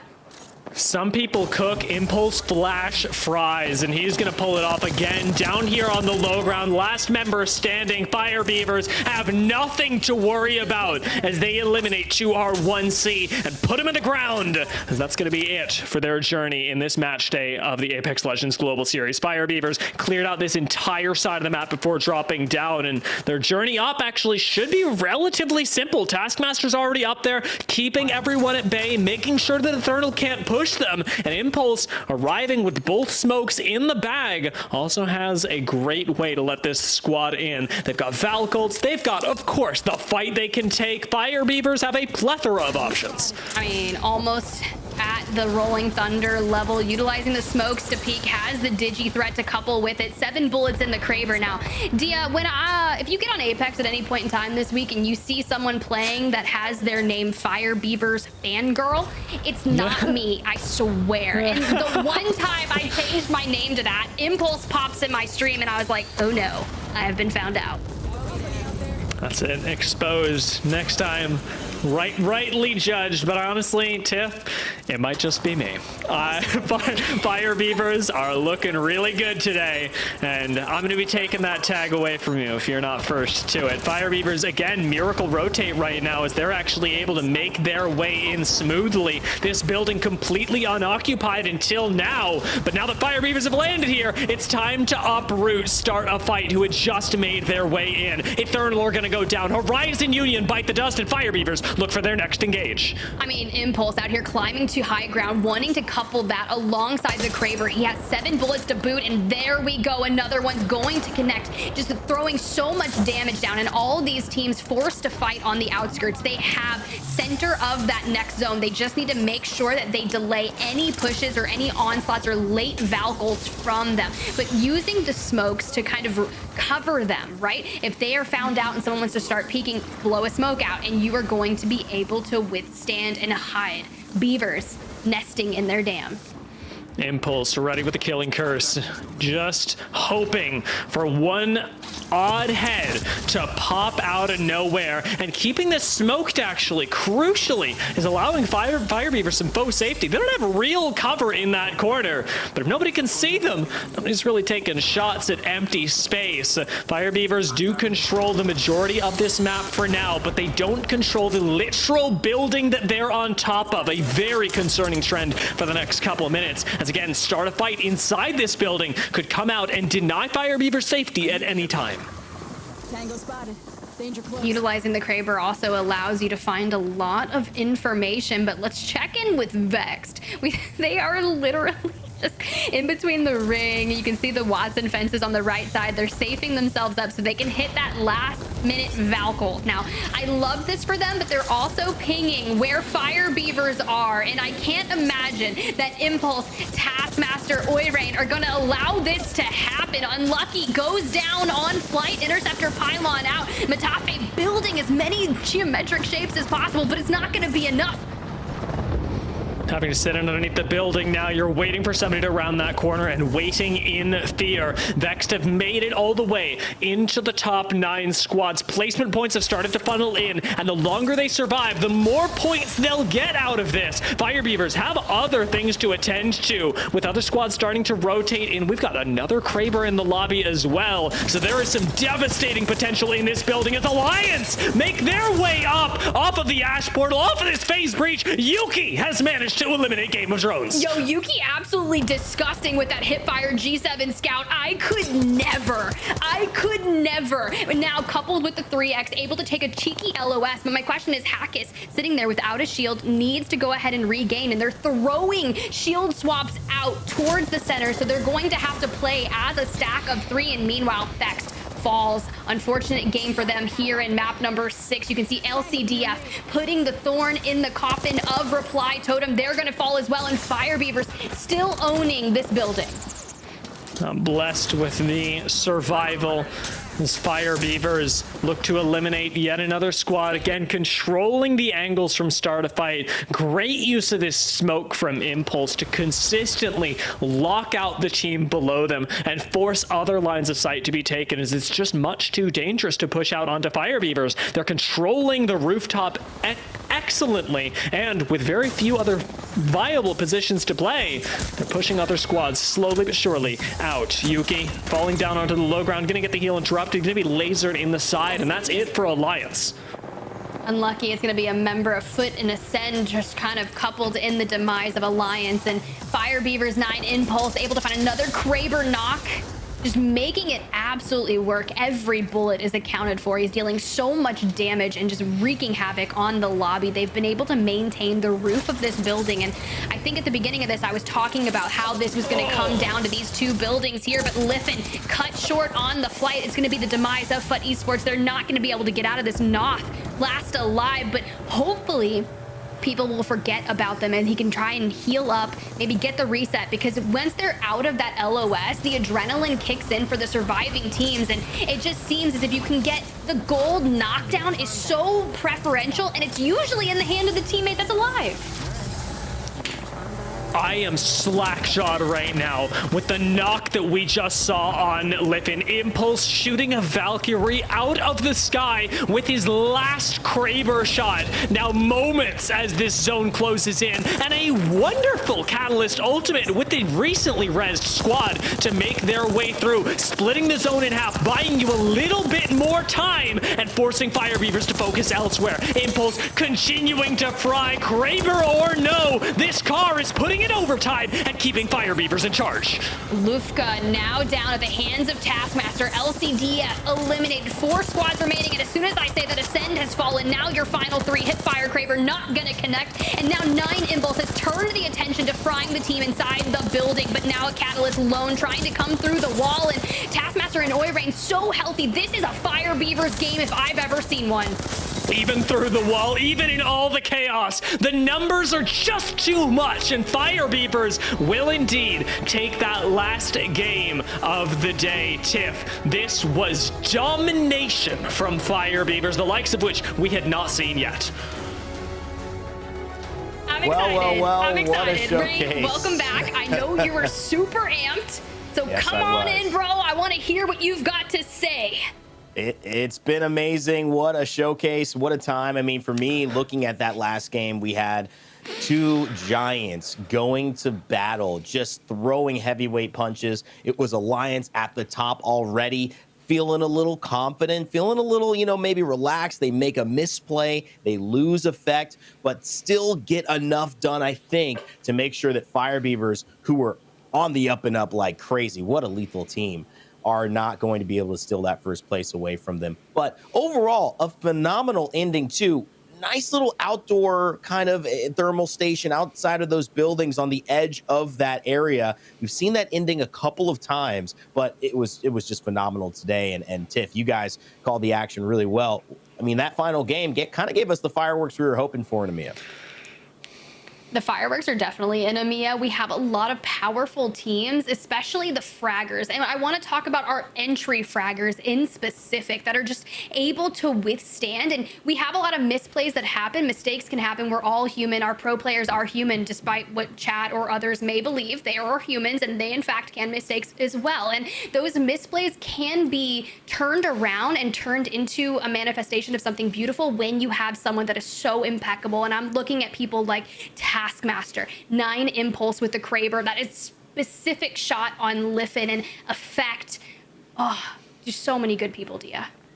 Yeah, it was really incredible, and I wanted to give a little bit of love to you, Tiff, because you called that end zone perfectly. You are right up there with the greats. You're just like Ascend, who predicted it earlier as well. Another great position from them, where so many squads were falling around the edge of the map and giving us that variability. I think the biggest problem in EMEA with not playing zone, honestly, is that sometimes you have to deal with Fire Beavers when they look like this.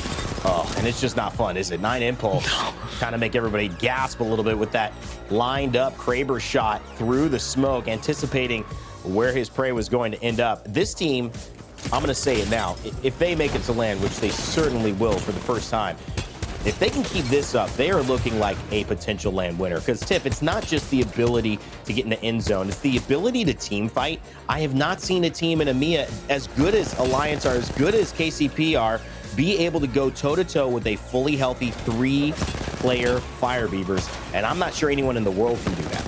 You know, I was really excited to see them at Split 1 playoffs, and unfortunately they weren't able to make it due to some circumstances. But here's the deal. Something about missing out on an opportunity makes you want it more. And every time I speak to Oyrain, he's like, yo, we are confident. We're going to win Pro League Split 2. We're going to win the regional finals. We're going to go to playoffs. We want to win it. And with performances like this, I believe it. 15 eliminations, 27 total points. I think this potentially best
nearly as much. I think there's still a lot of room for our squads to grow, and even looking towards the bottom of the leaderboard, a lot of these folks are coming out of the challenger circuit as well and are still working on what their game plan is. The exceptions to that rule, of course, to our 1C, who basically were a pro team already. So it is just that first split for a lot of squads that find themselves in the bottom 10. And for those that are right next door to them, you've got room to grow, but I am by no means concerned about any of these teams or their placement right now, because Apex Legends, game of the mental, they can keep it together. They can find themselves in a better spot next split. Some teams have only 3, some teams have 4 left to go, but you know what it means. When you perform on a day, you get talked about. That's why I always love to leave it in the players' hands, which it is, in terms of who gets the highlights. And this time is no exception. It is time to chat about our Monster MVPs. All right, let's get to it. I want to lead off with you, Tiff. Who do you have for your Monster MVP for today's performance? You know, as someone who deemed themselves Fire Beavers fangirl for 2 solid days on Apex Legends, running amok in the lobbies, unfortunately my performance was nothing like theirs. I want to go ahead and talk about one member of that menacing trio. It's going to be Taskmaster for my MVP nomination. The tracking, the mechanical skills that this guy has is just so impressive.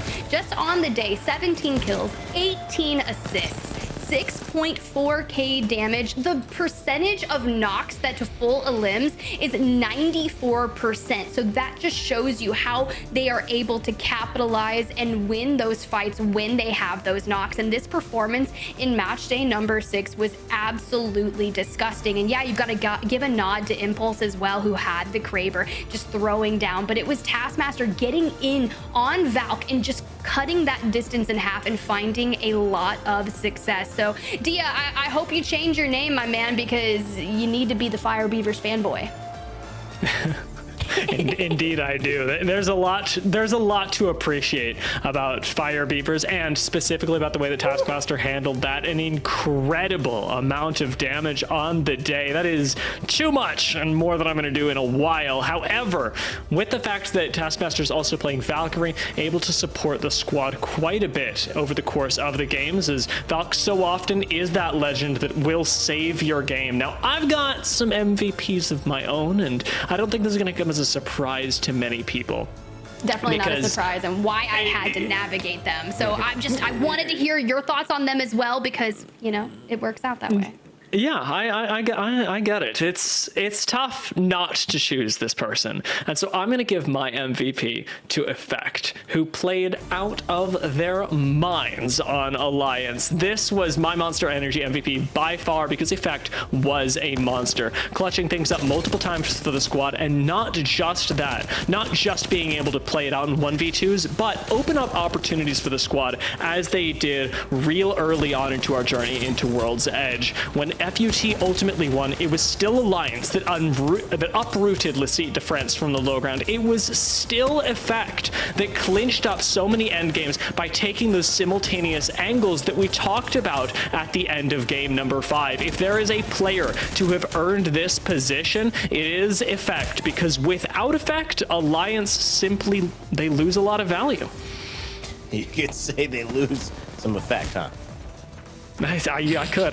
I didn't, but I could. I love puns. I love them. I made too many today. It was rough. It was really impressive, though, and I look forward to seeing what Effect continues to do, not just here, but now on the world stage that I'm sure we will see them. All right, well, when you take a look at what you two have said, I agree. It's hard to go against Effect. It's hard to go against Fire Beavers and anyone on that team, since they're all top 10. But for me, I had to focus on a team that started off strong, stronger than anyone else, and that was led by the first half all-star Tyler FPS, the league kill leader as of starting today. We didn't know if it changed. Maybe Fire Beavers or Alliance did something. Effect might have been jumping up in the categories, but let's just talk about what Vex have put together. I said they grew. They grew in maturity, but they also grew in skill. Tyler FPS is playing better than he ever has, and him and the Lucky have been a duo that, when joined by Matafe, bring the best of both worlds in terms of skill, mechanical organization of how to hit these shots, but then also a little bit of macro conversation on how to play smart and do their due diligence. With 4,900 damage done today, 14 kills, you could tell he had a slower back half of it, meaning only 1 kill in 3 games. That's something that Vex know they have to work on. But in terms of Tyler, bringing in this level of lethality and the possibilities for him to do this more and more, especially at LAN, this has got to be one of my Monster MVPs for today. Of course, it's not decided by us who are the monster MVPs. You got to put up the performances, and then of course you will get these honors. We appreciate everyone who's played, but for us, those are the 3 that stood out a little bit more as our monster MVPs. Also, I always have some great segments at the end of this that I just enjoy doing. It gives us a chance to highlight some of those things that in the action of the game we're not able to. One of them being WD Black, what's in your pack? Let's get into our item for today, because it is none other than one of the, I think more treasured weapons in all of Apex Legends. Tiff, it's the Volt. Talk to me a little bit about the impact and about the Volt in Apex. It's really interesting that we're going to talk about the Volt, because it was in the crafter for so long, and now that it's back on the ground loot, I feel that it is so preferential. You think of your SMG choices, you're looking at the car, you're looking at the R9, you're looking at the Volt, but the iron sights on the Volt are so incredibly clean, and your ability to control the recoil on it, it's literally non-existent recoil. So you put it in the hands of a fragger and you're gonna find substantial coverage and damage with it. And also it's really cool because the new weapon of choice this season was the Nemesis, so I feel as if there was a buff on the energy ammo on the ground, which makes the Volt a really solid choice. Yeah, Dia, we all know the Volt in the right hands, it's as deadly as any weapon in the game.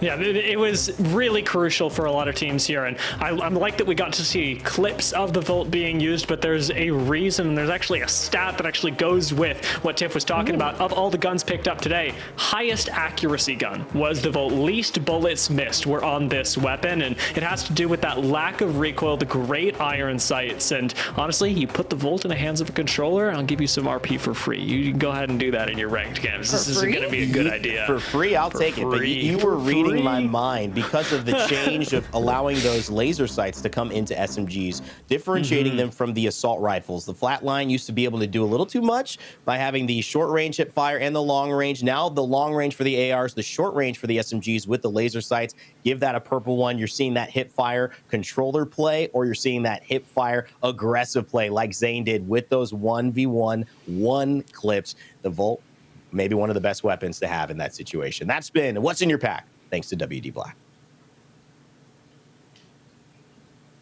All right, well, we always do a little bit of a conversation at the end. I think we're still waiting for the person we're going to have that conversation with. And so we're just going to stay here for a second because I'm going to tease it. It is a team that I've said a lot about in terms of the storylines for them. And I think that they have been maybe my most interesting team to watch across the weekdays, the practice, the scrims, and the show days, because they've given us something not a lot of other teams have given us. It's Tiff. They've given us variety. They've given us a change, a way to look at how to play this game with characters like Rampart that almost never won a professional game in all of the ALGS. And now with Ash, the person we're going to talk to, I mean, their team has been demonstrating quite a lot in terms of their flexibility in this pro league. You know, sentence by sentence, I was getting hints of who you were going to be talking to, and I couldn't be more excited to talk to Alliance, because I feel as if every time we speak to them, we unearth a little bit of truth to that. We speak to Yuki, and, you know, he's very mysterious in his interview about the Rampart journey and what we may be seeing, and now you've got Hackis putting in Ash for the first time in Pro League for them and have such a substantial day. Of course, I couldn't be more excited to talk to them. Well, I hate to crush all of your hopes and emotions because, unfortunately, Hawkeyes is now not going to be able to join us. I'm sorry. I'm sorry. Dunked on. I'm sorry. No, I'm kidding. Hawkeyes, give us a tweet. Give us something. Let us know your thoughts. I know things happen. The man is streaming. The man is working. And he's playing. And so he's got a lot going on at this time. Doesn't usually stream, actually. So I think that's been a cool thing for the community to check out. Go show some love while he's playing in the ALGS. Let me clarify that. Okay, let's get some final thoughts, guys, because I love talking about this. Tiff, overall on the day, great day in EMEA. Take us home on what's been this match day 6 for you in terms of EMEA's side. It was just Alliance through and through. Yeah, Vex had a solid start, but I mean, Effect has just been so substantial. I feel as if they have evolved into the final form Pokemon. We're looking at the Blastoises of them out there. Effect is just challenging and charging throughout. It's been such a joy to see. And honestly, I watch Hackis' streams a lot, so I'm really upset that Homie, but I mean, I get the prioritization of your community out there.